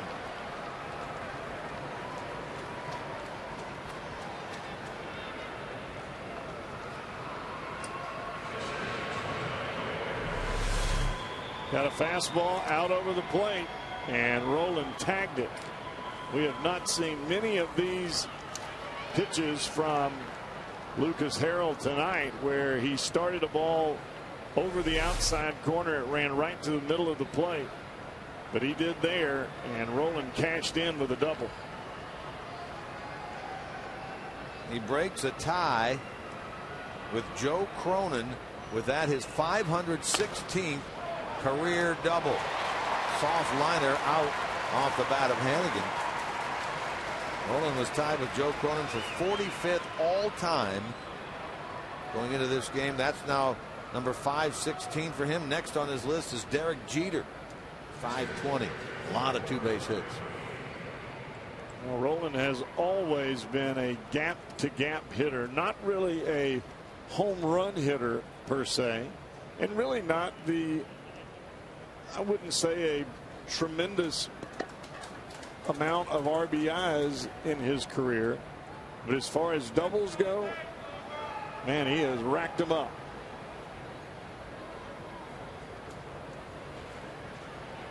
Always been a clutch hitter for my book.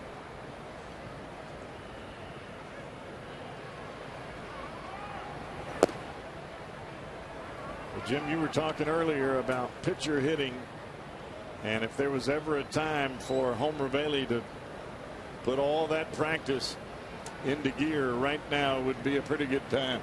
Well, he leads this Reds team in terms of their pitching staff and RBIs with 5. And Homer likes to hit the ball the other way. That's what he tries to do. He tries to stay inside the ball and hit it right down the first base line or right in between the first and second baseman.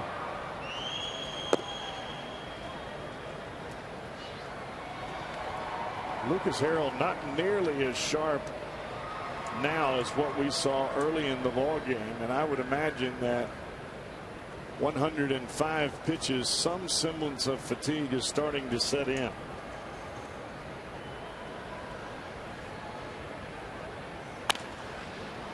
He tried to go that way. Handled over there nicely by Brett Wallace, and a 3 unassisted put out. It does move Rowland over to third, and so Cozart will have the chance here with a runner 90 feet away. Go back to that AT&T trivia question we were talking about earlier. The last major league team to lose 110 or more games in a season. You said the Mets, I said the Tigers, and it is the Diamondbacks. 2004, they lost 111 games.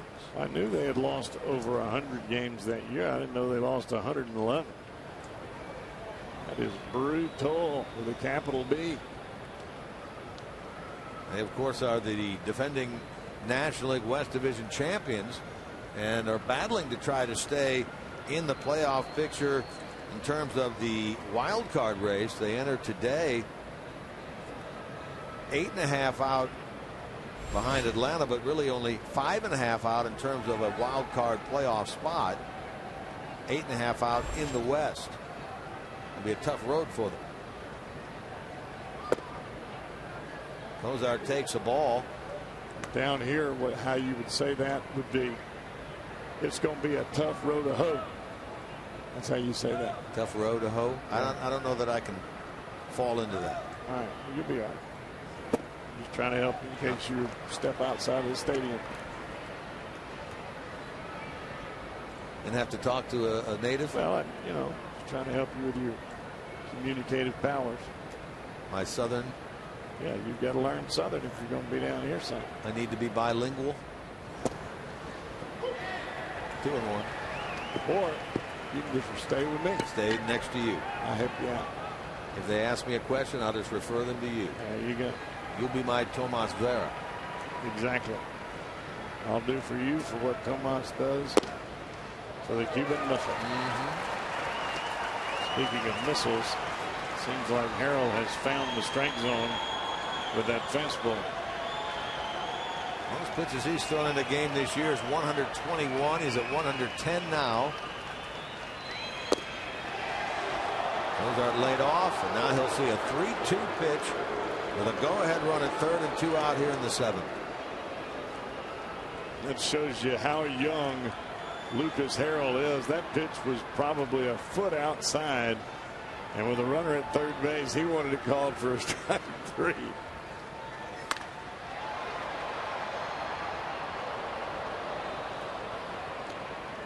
But Cozart can really turn on those inside fastballs, can't he? He's been able to do that probably since he was 15 years old. Can you imagine him doing that with an aluminum bat? Back in college. That's when I saw him.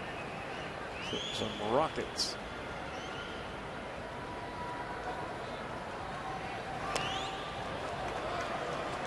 Mack making Harrell work here. Trying to get that go-ahead run rolling. Home from third. A 1-1 game in the top of the 7th. Nolan doubled to start the inning to right center. Moved up on a 1-out ground ball by Bailey. Cozart trying to plate him here. These are good situations for the Reds for preparation for the future. These 1-run ball games. They give you confidence, number one, but they also give you experience, even more so, whether you win, lose, or draw. You play these types of close games that are close to the vest. I don't care if it's the Houston Astros, the New York Yankees. A 1-run game. And when you win them, puts another little notch in your belt. Reds have been pretty good in 1-run games this year. Trying to break a 1-1 tie. Strike 3. Harrell had already started off the mound before the appeal went down to Rob Drake at first base. But they get the call, getting the strikeout of Zach Cozart and sending this game into the bottom of the 7th.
The 7th with another Free Agent Friday presented by Toby Keith. I love this bar and grill. Johnny Rockets, Moorline Lager House, and the Holy Grail and Grill. Pre-game enjoy drink specials, DJ Saab on the Carpetland Music Stage, and more in the Fan Zone. Then cheer on your Reds as they take on these Astros. For tickets, you can call 513-381-REDS, visit select Kroger locations, or go to Reds.com. Come support your #1 Reds. They can win this game tonight. What with the Nationals loss already today, 10-9 at home to the Cardinals, the Reds would have the #1 record in all of the major leagues. As right now they are battling that Nationals club for the top seed in the National League playoff picture.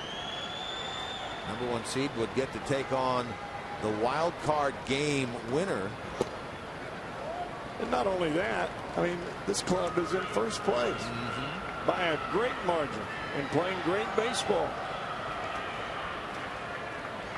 That's record since the All-Star break in the big leagues at 34-14. Gunning for 30 over 500 if they can win this game tonight. This is the time that you really want to come and watch the Reds play ball. Not only are they playing great baseball, but they're playing playoff caliber baseball. They've got a few, I should say, more than a couple call-ups that you may see here in the future.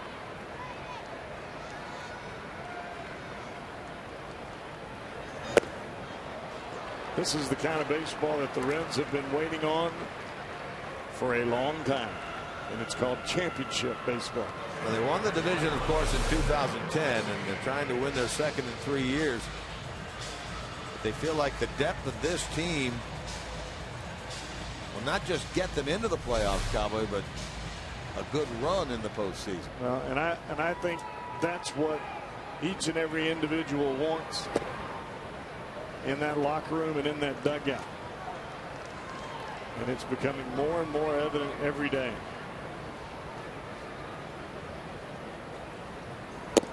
Leadoff strikeout of Maxwell.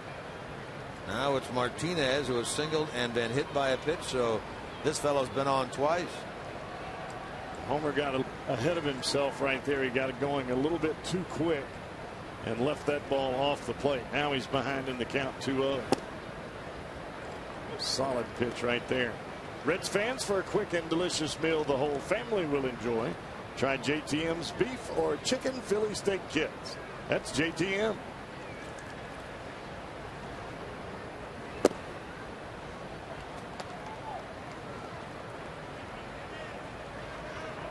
And one thing that I've noticed from Martinez, he is very selective at the plate. And he waits a long time before pulling that trigger.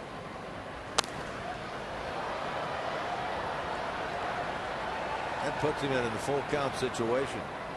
These tight games have been kind to the Reds this year and not so nice to the Astros. The Reds come in at 23-18 in one-run games, 17-9 in two-run games this year. The Astros 13-25 in one-run games, 9-18 in two-run games. I think a lot of that goes back to the bullpen.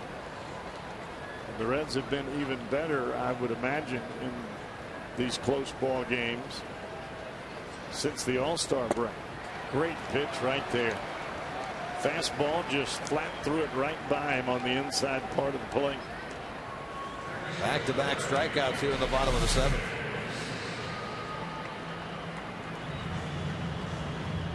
Bailey with a little two-seam sinking action of his own. Downward action to it as Martinez just swings right over the top. Homer's now set down 9 in a row, and he deals with Matt Dominguez, who has struck out and flied out. Well, what we expected to see from Homer Bailey, we have certainly seen tonight. He has been outstanding. And with this guy here, Dominguez, we know he likes the ball inside. So if you go in, you got to get it way in. Good split finger there. And that's where we've seen Homer be successful tonight, is with the off-speed stuff. We haven't seen the 95, 96 mile an hour fastball that we see a lot out of Homer Bailey. What we have seen is outstanding sliders, split fingers, and curveballs, especially the split finger. That's it. He gets another one on a beautiful split finger right there. He's now set down 10 in a row. He has struck out 8, sending this game at 1-1 into inning number 8.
Sunday doubleheader. First, Robert Griffin III and the Redskins take on Drew Brees and the Saints. Or Michael Vick leads the Eagles against the Browns. Then in America's Game of the Week, the 49ers battle Aaron Rodgers and the Green Bay Packers. Coverage begins next Sunday with a Built for Tough Fox NFL pregame show at noon Eastern. Check local listings for the games in your area. New pitcher for the Houston Astros, Hector Ambriz. Right-hander, good fastball, 4.15 earned run average. This will be only his 5th ball game. I've seen this youngster before. Pretty good heater, big boy. Ambriz. Couple of scoreless innings Wednesday night against San Francisco, even though he tossed almost 40 pitches, allowed a walk and hit a batter. Came back to the big leagues on August 22nd. Began the season in the Cleveland organization. He takes over for Lucas Harrell, who went 7. Allowed 1 run, 7 hits. Stubbs taps the first pitch he sees to the mound. Ambriz gets an easy out to start the 8th. Ambriz is 28 years old, from Los Angeles, played collegiately at UCLA, and was a 5th-round pick by the D-backs back in 2006. And as Jeff alluded to, he started the season with the Indians. He was drafted by the Indians from the Diamondbacks in the Rule 5 draft back in December of 2009. Earlier this summer, released by Cleveland. Signed in late June as a free agent with Houston, and here he is now pitching for Tony DeFrancesco's club in the first day of September 2012. Well, you wonder why would one team that only won 5 games in August release a right-hander that has a mid-90s fastball, and the other team pick him up that only won 5 games in August as well. Well, both of them are trying to do, both teams, I should say, are trying to do whatever they can to amass any amount of talent to help them not only at the big league level, but at the AAA level as well. And between the 2 AAA teams that he pitched for, the Indians AAA club in Columbus and the Oklahoma City team here, he had decent numbers, a 3.45 ERA. 28 walks, though, in 57 innings means not always locating very well. We talk about it time and time again. It's not about how hard you throw at this level, where you throw it, and when you throw it. You can see Ambriz there just rear back and throw a 93-mile-an-hour fastball about chest high to Brandon Phillips, and if that ball doesn't run in on the hands of Phillips, maybe finding a gap somewhere.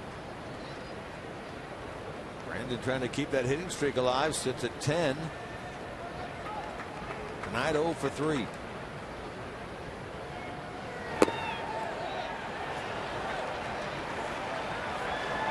Now Phillips has been thrown out of the game. He said something to Andy Fletcher, and he is immediately tossed out of the game. They wanted an appeal to first, did the Astros, and Andy Fletcher said, I don't need to appeal, you went around. And whatever Brandon said, it was a quick ejection by the home plate umpire. Asked for an appeal. Andy Fletcher had already rung him up. Then he was tossed from the ball game. The last at bat, almost the exact type of situation happened, and now Brandon is hot because what Andy Fletcher did there was react to Brandon Phillips' hand motion versus what he said with his mouth, and Phillips didn't say anything, and now is going to be a problem. We need to get Brandon on into the dugout because he's hotter than Match. Perspire, bench coaches come out as well, and he and Dusty Baker lead Brandon back into the Reds dugout. Take a look at it here. Brandon tries to check his swing, and you can see him point to Brandon. Once you point, he's already going to ring you up. Brandon's asking for the check. Home umpire is saying, no, I'm not going to check. Well, at that point, the at-bat is over with.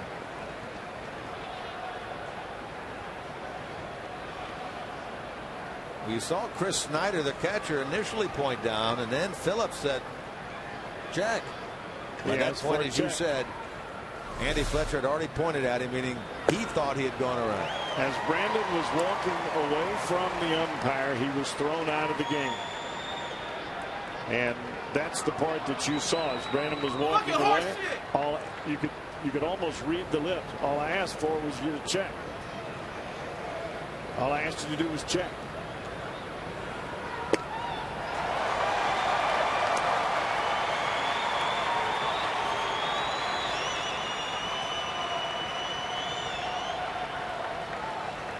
So the Reds will have a new second baseman come the bottom of the 8th inning. More likely than not, Wilson Valdez.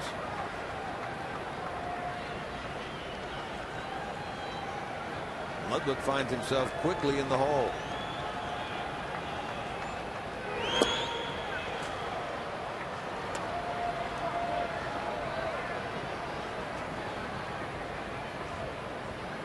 Ambriz with a pretty good arm.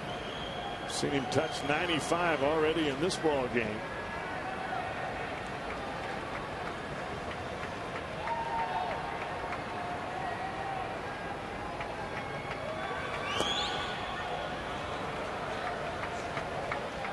I can tell you right now, Ryan Ludwig looking for something, whether 2 strikes or not, that he can crank. And I mean hit out of here. He has a hit tonight. Also driven in the only Reds one with that sacrifice fly back in the first. If he gets one of those fastballs middle in, better look out.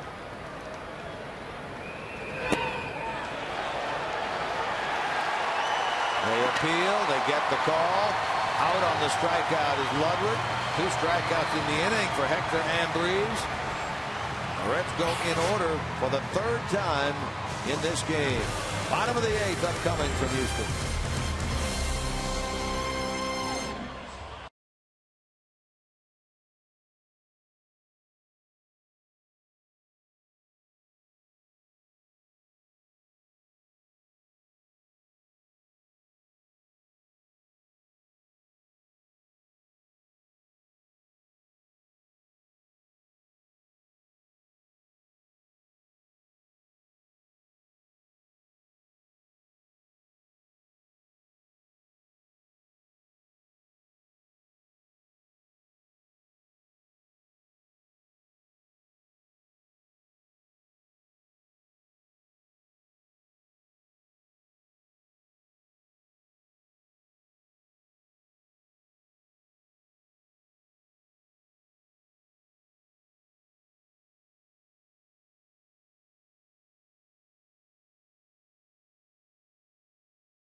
the game. It's Miller time. Brought to you by Miller Lite. And it's Homer Bailey time. Split finger in the dirt. Fastball away. Fastball middle in. Another split finger hit right off the end of the bat by the first baseman, Brett Wallace. A fastball away. Look at Homer get off the mound like a cat. Moving quickly. Talking to Ryan Hannigan as they exit the field. And that split finger is moving all over the place. Well, he's not walked anyone. He has struck out 8. He's been in complete control of this game. It's a 1-1 contest as we play into the bottom of the 8th inning. He's set down 10 in a row. Only that home run ball to Justin Maxwell back in the 4th has hurt him. And that was an opposite field home run by the number 4-hole hitter tonight, Maxwell, on a fastball down and away that he just went out and caught it right on the good part of the bat. Yeah, you said at the time it wasn't that bad a pitch at all. And when I saw it on the replay, it was an even better pitch. I mean, sometimes as a pitcher, you just got to tip your hat. Hey, the guy's going to get, they're going to get there. Got more. Leads off the bottom of the 8th with a solid single into right. Only the 3rd Astros hit.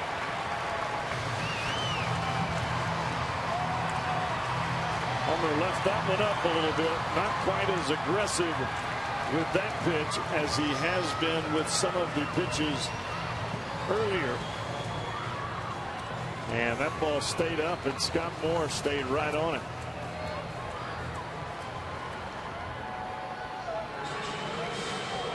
Jordan Schaefer comes out of the dugout. He's going to pinch run for Moore at first. Meanwhile, there's Wilson Valdez. He has taken over at second base for the ejected Brandon Phillips. There's Schaefer at first, talking with Dan Radisson, their first base coach. And we know Schaefer can run.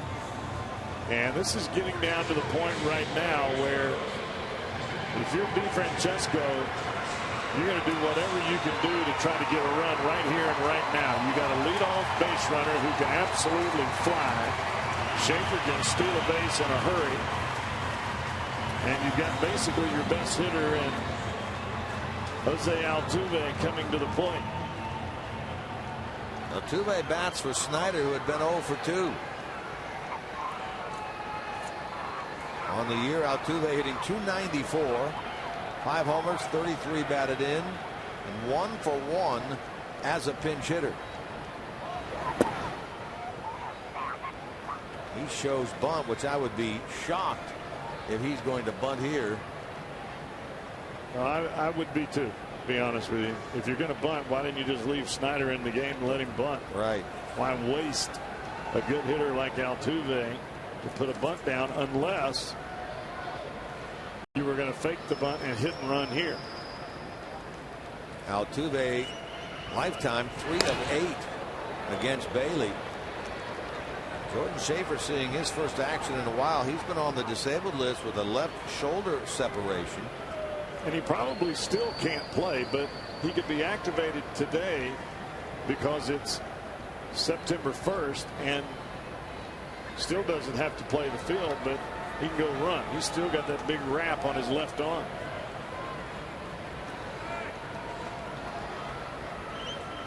He was running there.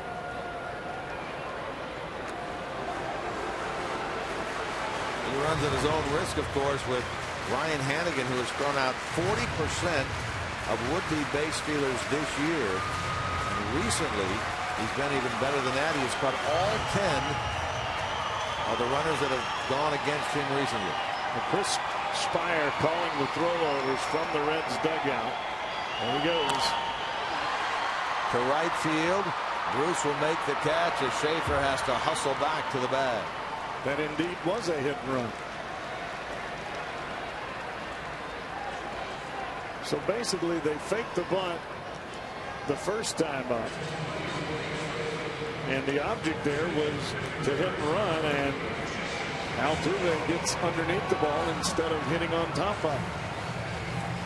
Now Jason Castro, the other catcher on this club, will bat for Ambriz and take over behind the plate come the 9th inning. And Castro, an awfully good hitter in his own right. But I would imagine in this situation with a left-handed hitter at the plate, they will try to steal second base with Schaefer here. 26 steals, 34 tries for Schaefer this year. Chris Spire standing on the steps of the Reds dugout, and he is looking right down that first base line at Schaefer and his lead. Hannigan looks into the dugout. You can see the signs from Chris Spire going to the catcher. Are we going to throw over? Are we going to step off? Or are we going to give the ball to Hannigan in a slide step?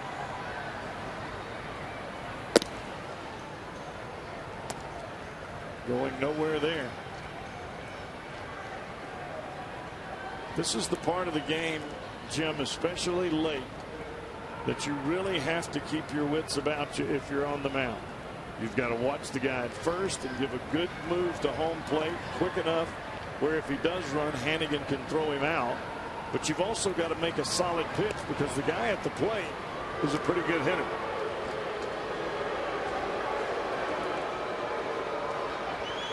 Castro 2 for 4 last night in the game. He started behind the plate. He's hitting .263 with a couple of homers. He's driven in 22. 1 for 4 as a pinch hitter this year. Now Castro was hitting in the number 4 spot last night, so that should tell you a little bit about what the Astros think of this young man. Foul ball. Bailey approaching 100 pitches. He's now at 95, and the Reds do have action in their bullpen. In fact, double barrel action. Right-hander J.J. Hoover, lefty Sean Marshall. There they are.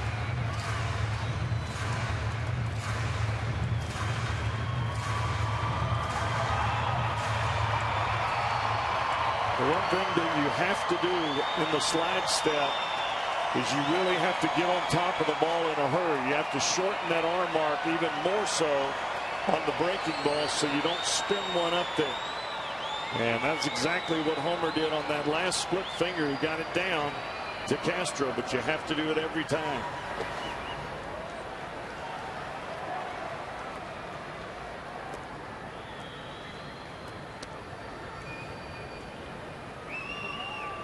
There's the former Atlanta Brave, Jordan Schaefer.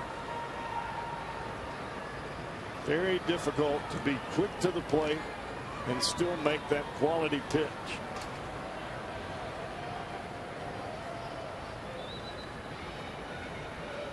Homer concentrating on 2 fronts here. Schaefer at first, Castro at the plate.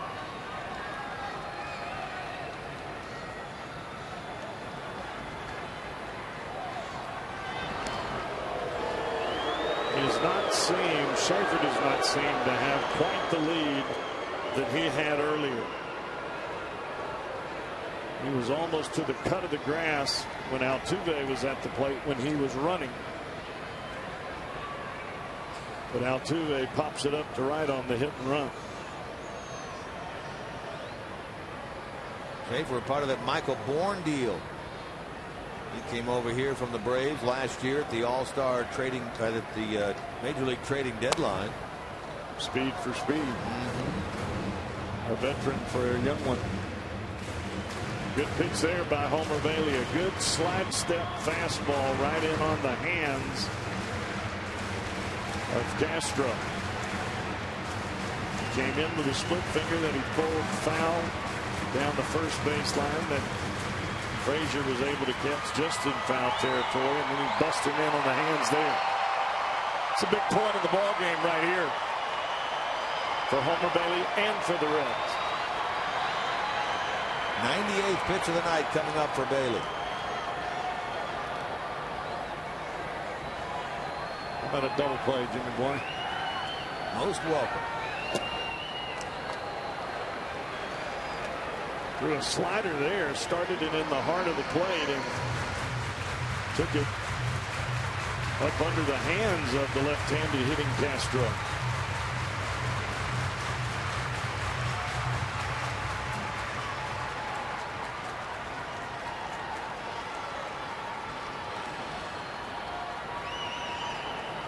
Those numbers right there, they speak for themselves.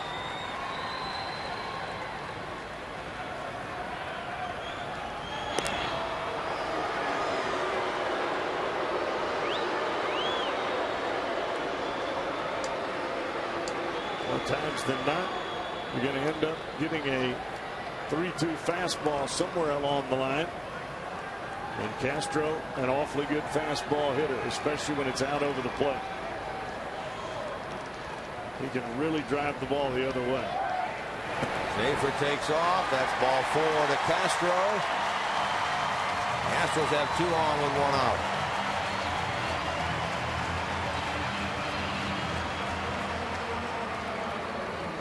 That'll send up Jimmy Paredes representing the top of the order. That's the first walk issued by Homer tonight.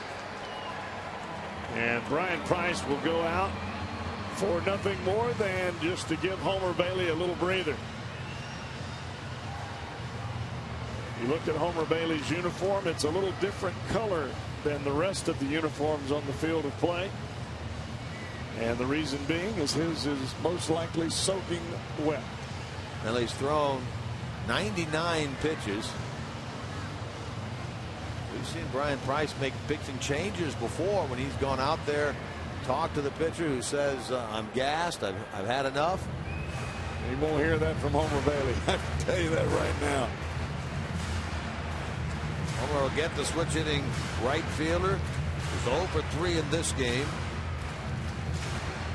And the biggest issue for Homer now is he's at a spot in the lineup where he's comfortable with the hitters that he's faced. He's faced Paredes and Tyler Green, who is standing on deck quite a few times in his career, and at least 3 times here tonight already. This is the first opportunity the Astros have had to get an at bat with a runner in scoring position tonight. Reds are 0 for 8. And still a very difficult double play threat at the plate in Paredes.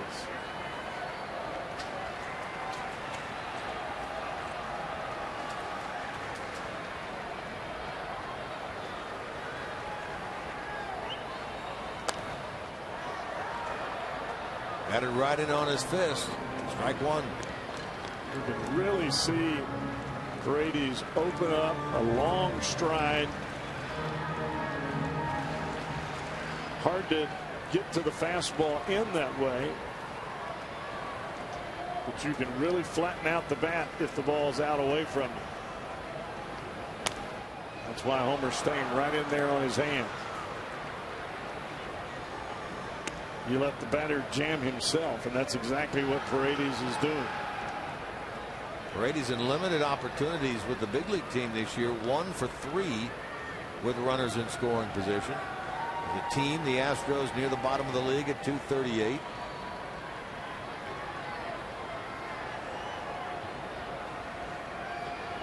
Schaefer the go-ahead run out at second. Castro at first.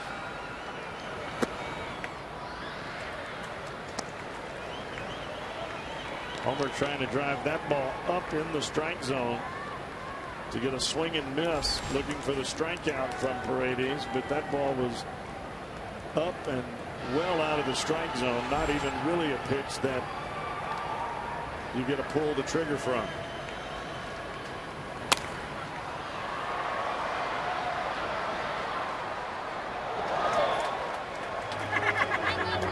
Well, he really has trouble with that ball in. Fouled 3 of them away over the third base dugout. He has such a long stride, but yet he's still trying to get inside that ball that is right on his hands. Paredes trying to use that speed, trying to slap the ball the other way. If you get him out in front a little bit, he may hit you one right to the second baseman. Stays alive with a foul right at the plate. Hannigan calling for a slider right there that Paredes fouls right down into the dirt. You could almost see the reaction from Hannigan after the foul ball as Homer Bailey looked in. You could see Hannigan nodding as if he liked the pitch, or at least the pitch location.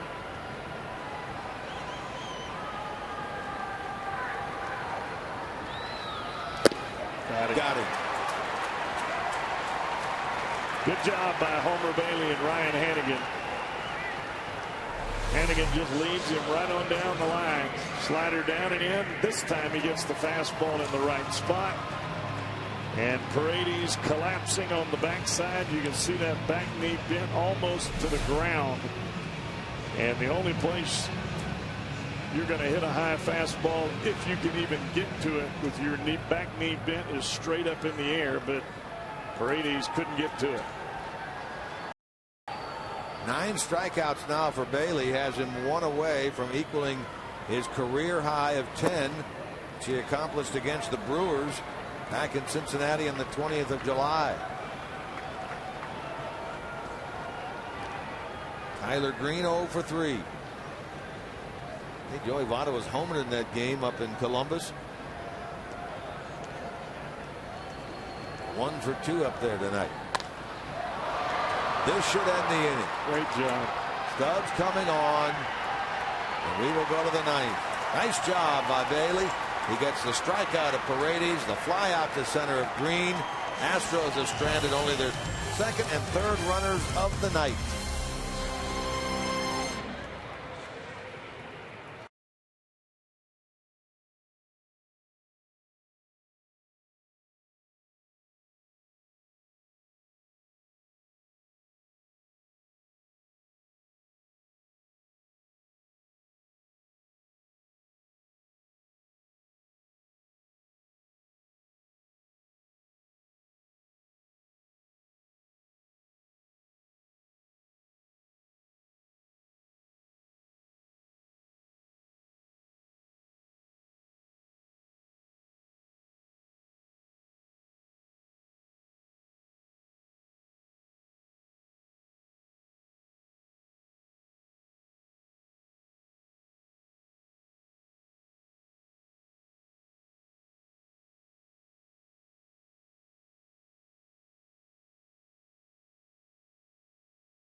Fox Sports Ohio has been brought to you by Cincinnati Children's, ranking 3rd in the nation again in the U.S. News and World Report's 2012 Best Children's Hospitals, by the dependable, long-lasting Chevy Silverado and your tri-state Chevy dealers, and by the new summer barbecue menu at Burger King.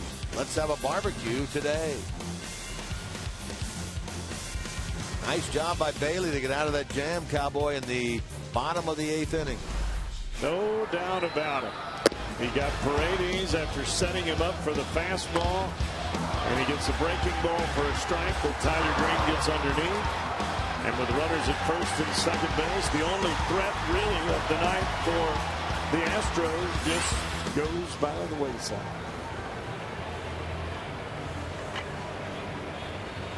New pitcher on is a left-hander, Xavier Cedeno, who takes over for Ambriz. 31st ball game for Xavier Cedeno. See the ERA of 4.43. 23 strikeouts in 22 1/3 innings. Well, that's good. 10 walks in 22 1/3 innings. Not so good. He will get Bruce, Frazier, and Rowland here in the 9th. Changes for the Astros. Jordan Schaefer, who came on as a pinch runner, stays in the game. He's in center field. In right field is Maxwell, who moves over from center to right.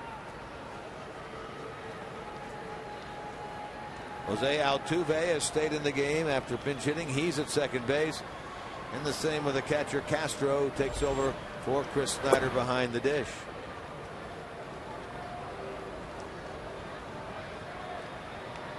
The pitcher's in the number 1 spot. That's Xavier Cedeno. 1 inning, 2 strikeouts for Ambriz. Bruce now 1 for 2 with a walk. 1-1 game, 9th inning.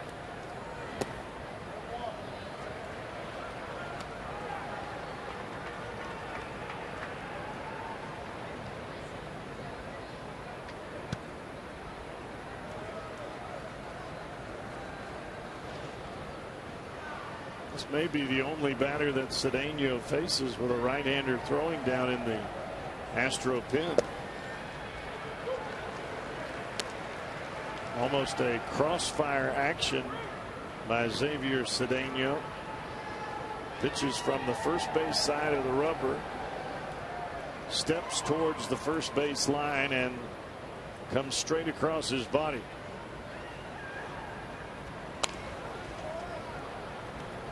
For Jay Bruce, I imagine it looks like the ball is coming from the second baseman.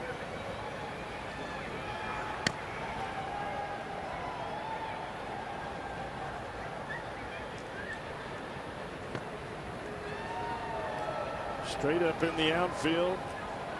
The Lone Ranger Dominguez on the left side of the infield as the Astros play a huge shift to the right side. Doesn't matter. Bruce a strikeout victim. That's the 3rd straight red to strike out. 6th of the night. First out, 9th inning. That is indeed the only batter that Cedeno will face. And we'll see a right-hander come in to face Frazier and Rolen. Wilton Lopez is the man who's been throwing in the bullpen. Tony DeFrancisco takes the ball from the lefty Cedeno. And the Astros will make a pitching change here. Our Skyline Chili call to the bullpen.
The Astros will be Wilton Lopez. 5-3 with 2 saves, a 2.41 earned run average, a perfect inning in last night's game. Tossing 15 pitches. Lopez, well, over his last 15 and a third innings, he's posted a 1.76 earned run average. He's got 2 wins, 2 saves. He's only walked 1 batter and struck out 14 in those 15 appearances. This has been a real go-to guy for the Astros, not only this year, but the last couple of years. He gets the call here with 1 out in the 9th inning. Frazier is 1 for 3. Well, he's got that wild-looking windup. Legs one way, arms the other, and then slings that fastball right at you. Very difficult to pick up the baseball from Wilton Lopez. And he's got a little giddy up on it as well. And he gets ahead of Frazier, 2 strikes, rolling on deck.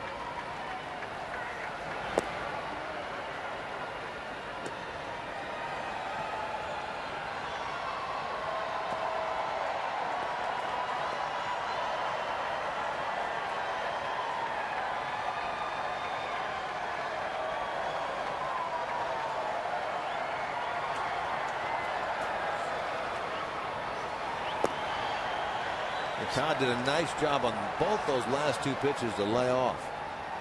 No doubt about it. This is where the Reds can really make a difference in their presence at the plate, in the type of grinding out at bats that we were talking about last night and what we were talking about earlier in the game today.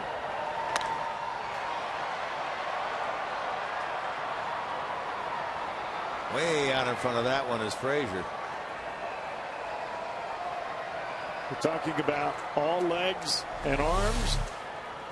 Check this out. Legs up, arm one way and slinging it, and then the foot coming around. Ball going all, or body going all over the place, but yet the ball well located for those types of mechanics.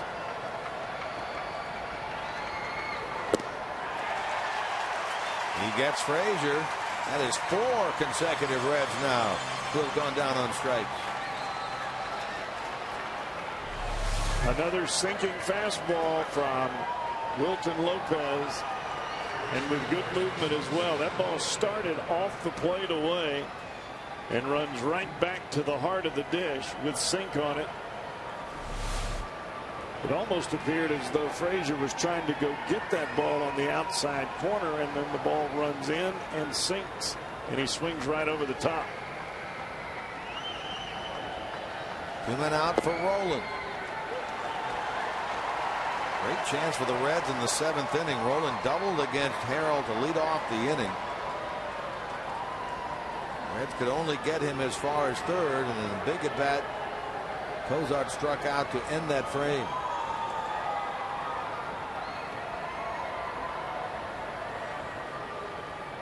First pitch was a split finger to Rowland for a strike. Was laid it right in there. With Rowland looking fastball.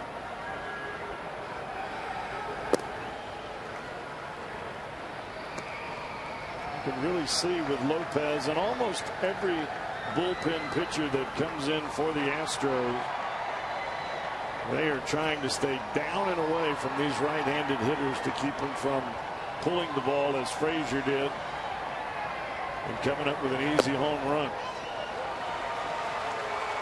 And that is great location right there, and he gets ahead 1-2.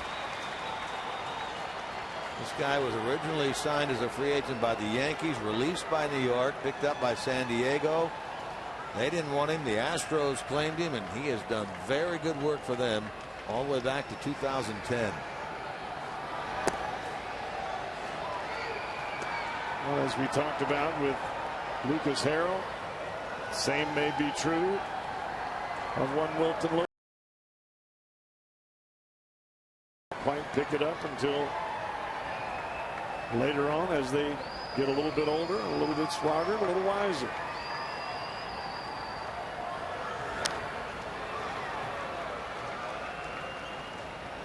Hannigan waits on deck. Astros in the bottom of the inning will have their 3, 4, 5 hitters up. Wallace, Maxwell, and Martinez. Hannigan hoping to get an opportunity here in the top of the 9th.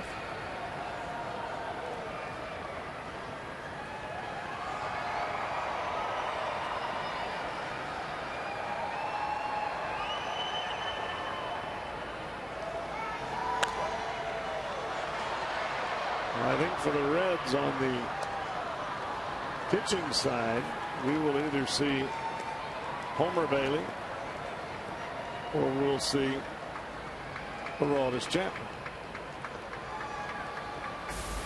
There's Chapman. Chapman will come in if the Reds can put one on the board, but I don't believe he'll be coming into the ball game unless the Reds can score a run here.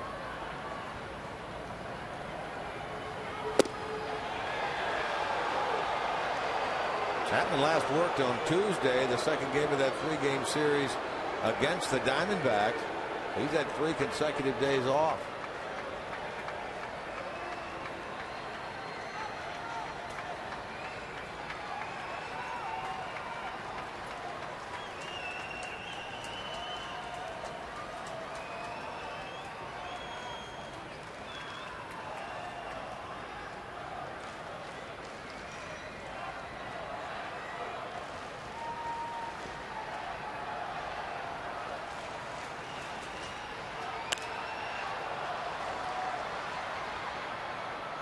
Roland really making Lopez work here. Get this final out in the top of the ninth. Spoiling pitch after pitch. This is where Roland's leadership is unquestionable. By leading by example, by the way he fights and battles tooth and nail to get on base. That's exactly what he does. He draws the walk with an elongated at bat against Lopez, who ultimately makes the mistake, and the go-ahead run is on. The batter will be Hannigan.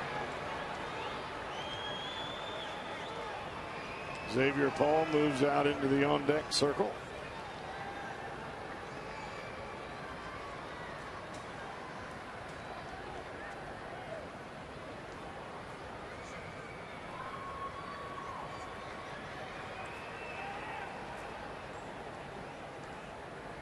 It appears Sean Marshall is throwing in the bullpen as well. He had been up earlier. Maybe he is the pitcher that comes in if this game remains tied, and maybe not Homer Bailey. Well, two of the three hitters that are due up in the bottom of the ninth are lefties, and there indeed is the pair of southpaws, Chapman and Marshall. Because otherwise you don't have either one of them up. I mean, you would only have Chapman up and then have Bailey going back out to finish the ninth with a chance to win. Hannigan has a hit tonight. He's 1 for 3.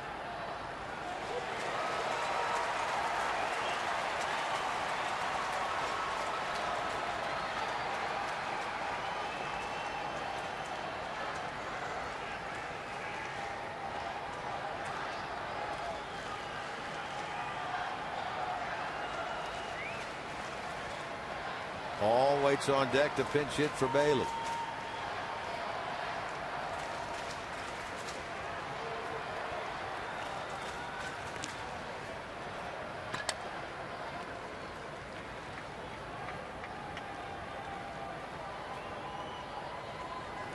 Well, this baby has been played close to the vest all the way from the time that the Reds scored their first run back in the first inning. Two pretty good starting performances by Harrell and Bailey. Harrell 7 innings, 1 run, 7 hits, so he puts back-to-back very good starts together against the Reds in late July and now here. First day of September. Homer Bailey 8 innings, 1 run, 3 hit baseball tonight with 1 walk and 9 strikeouts.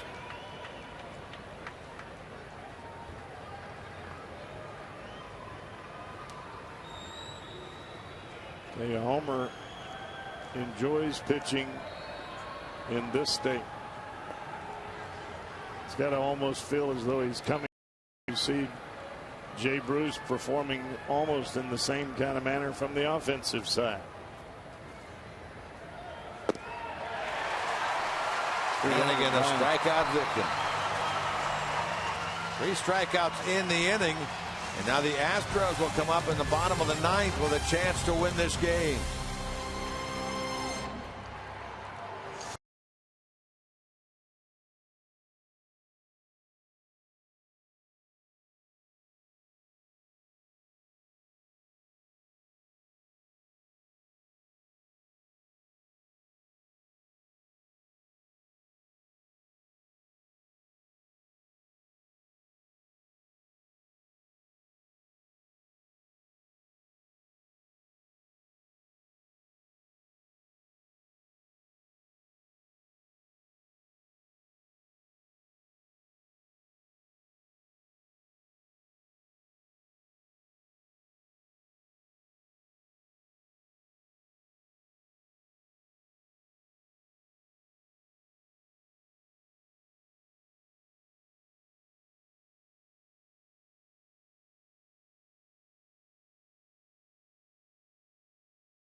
Oklahoma Sooners are on the road in El Paso to take on the Miners of UTEP. We'll take you to the game immediately following Reds Live right here, Fox Sports Ohio.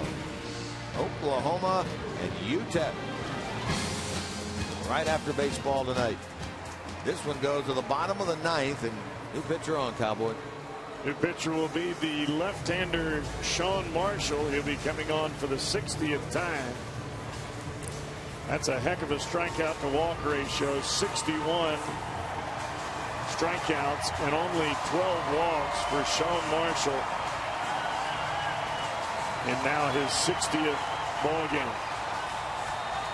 Left-hander has been a heck of a pickup for the Reds. Speaking of a heck of a night for Homer Bailey, 1 run, 3 hits, 8 innings, a walk and 9 strikeouts. He will not be able to improve his personal record against the Astros or his mark here at Minute Maid Park, but made himself proud tonight down here in his home state. Marshall against the lefty Brett Wallace to get the bottom of the ninth started in a 1-1 game. I have to say, Jim, this is one of the better games I've seen Homer throw. Excuse me. That's one of the better games that I've seen Homer pitch. Thank you. He did not have a fastball above 94. Rolling way off the bag on the shift, and it's played perfectly by the Reds, and they get Wallace at first base. Well, when the Reds move their infielders and outfielders around, they have really improved from day one to where we are right now. It is almost as though they are in the perfect spot every time. That ball is hit directly to Scott Rowland. And how many times have we seen Cozart standing right behind second base? The ball go right past the pitcher, right into his glove. That just comes from terrific scouting on the part of the Reds. Advanced scouts, Chris Spire and his defensive people, they do a great job. 1 out now for Maxwell. You have to have some information to work from, and that comes early in the year. And the Reds, and as you said, Chris Spire, have used that to their advantage. Maxwell here supplied the only Astros run of the night. 2 out, nobody on. Opposite field homer in the bottom of the 4th against Bailey. There's Chris. Chris handles not only moving of the defensive players on the defensive side, but also handling the signs to the catcher with runners aboard.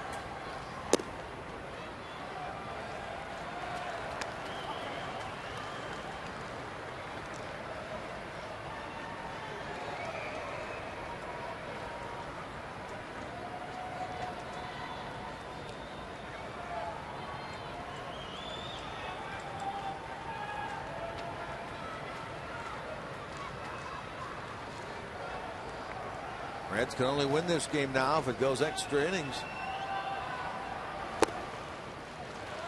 Wow, pretty good pitch right there. A backdoor slider from the left-hander Marshall.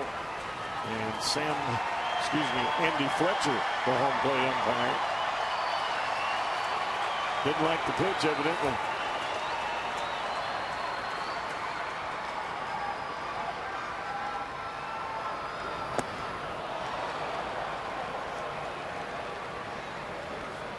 That is the type of pitch that Justin Maxwell has more trouble with than success. That's why he has 82 strikeouts coming into the ball game, 83 now with the strikeout that he has tonight.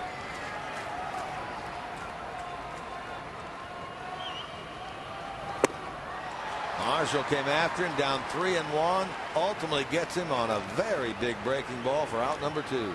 Back-to-back curveballs to the young right-hander, and he's going to have to learn to hit a breaking ball as well as he hit that fastball earlier if he wants to stay around. Big stride, big swing.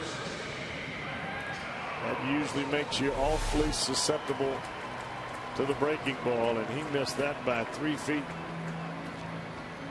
Now Matt Downs will come off the bench and bat for the lefty Fernando Martinez with 2 men out, nobody on in the 9th inning.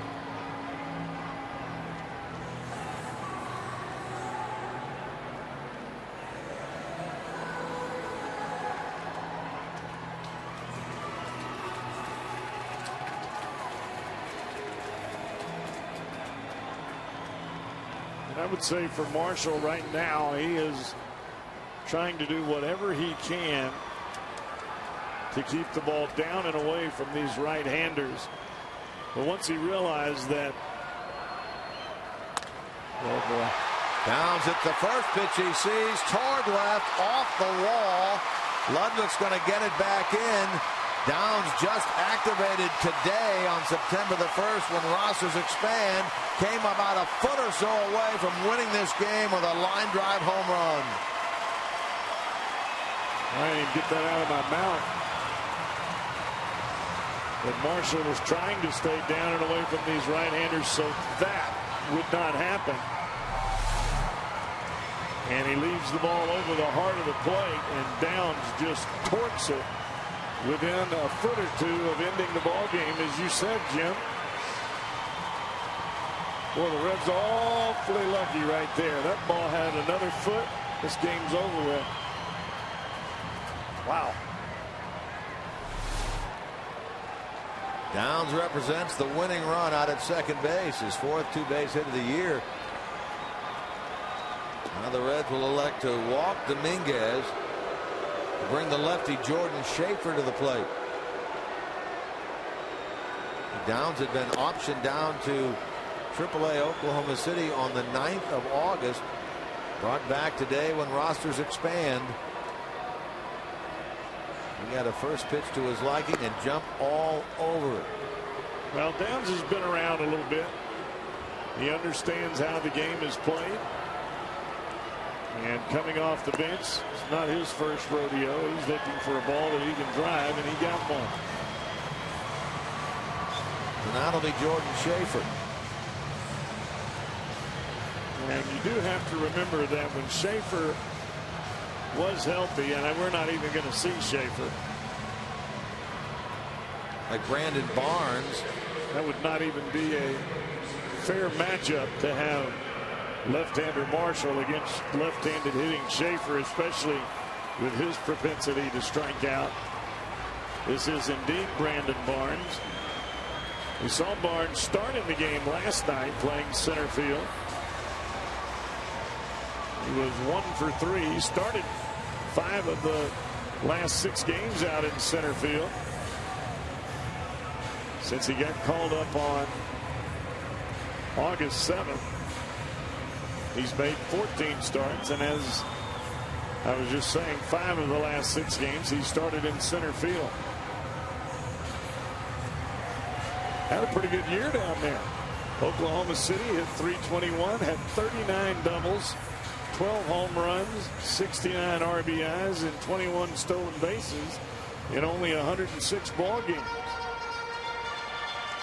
So a right-handed hitter here to face the lefty Marshall with a couple of outs.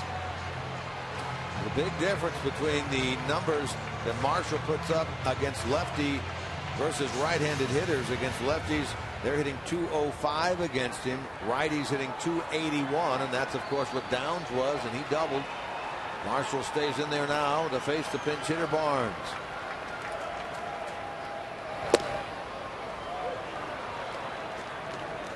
You've got a little younger hitter at the plate now than you did when you had Downs at the dish. Downs has been around a little bit, handled that situation about as well as you could. But now for Sean Marshall, you get ahead with the big breaking ball. Barnes has never seen him before. And you use that unfamiliarity to your advantage as a veteran pitcher.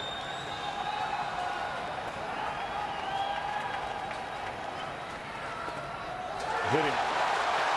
That's a dead ball. That'll send the runner to first base, Barnes, and it loads them with 2 men out. All this occurring after Marshall retired Wallace on a ground ball and Maxwell on a strikeout. The pinch hit double by Downs. Intentional pass to Dominguez, and now the hit batsman of Barnes. Well, J.J. Hoover has been throwing for a very short time in the Reds' pen. but I don't think he's ready.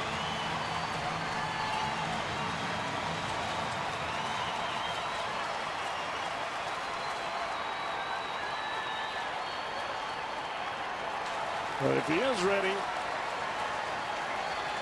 he ought to be standing at the mound right now. Marshall against their best hitter, Altuve. And I would have to agree with that wholeheartedly. This kid can flat swing the bat. And Marshall's going to have to work a little bit. He's down in the count here. And there is no place to put Altuve. He was their best hitter this year. Has been. He was an all-star on this club. 300 hitter, runners in scoring position. Astros trying to snap a 6-game losing streak over a stretch where they've lost 13 of their last 14 games.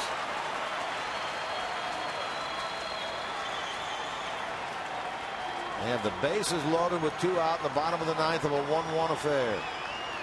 So this is a situation where you'd like to see J.J. Hoover and see what he can do in this situation.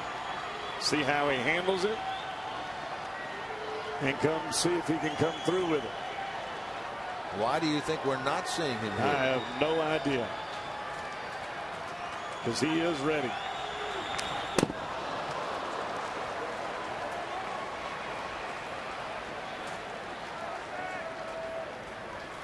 We have seen time and time again where Sean Marshall has had tremendous difficulty with right-handed batters. He got the left-handed Wallace out. He got Maxwell out. Basically, Maxwell swung at 2 pitches that were way out of the strike zone after being behind 3-1 in the count. Then since Monday that Marshall worked, Hoover worked an inning on Wednesday. Here we are on Saturday night. Marshall against the righty Altuve. Valdez has it go right between his legs. And the Astros have won the game. I mean, that is as easy a ground ball as you're going to see. Wilson Valdez didn't get down on it. Right between his legs. An E4. Down scores. And the Astros get the winning run in the bottom of the 9th inning. And defeat the Reds by the final score of 2-1. Boy, that is unlikely. Awfully incredible to see something like that, because it's not anything that we've seen for the Reds, at least since I've been part of it. I don't think I've seen a ball game end on an error at any point in time with the Reds, because their defense has been so good. Very unlikely, but if you, as they say, Jim, if you stick around long enough in this game, you'll see it all. Well, let's take a look at a John Morrell hot dog play of the game. Brandon Phillips ejected back in the top of the 8th inning. This was with 1 out. He thought there should have been an appeal. He didn't get it from Andy Fletcher. He said something to the home plate umpire, who immediately ejected him. He got a little more heated after that. And there's the error by Wilson Valdez, the sure-handed middle infielder, who's done a good job for the Reds this year, but did not get the glove down. It's an error on one of the best defensive teams in the league. That allows the winning run to score.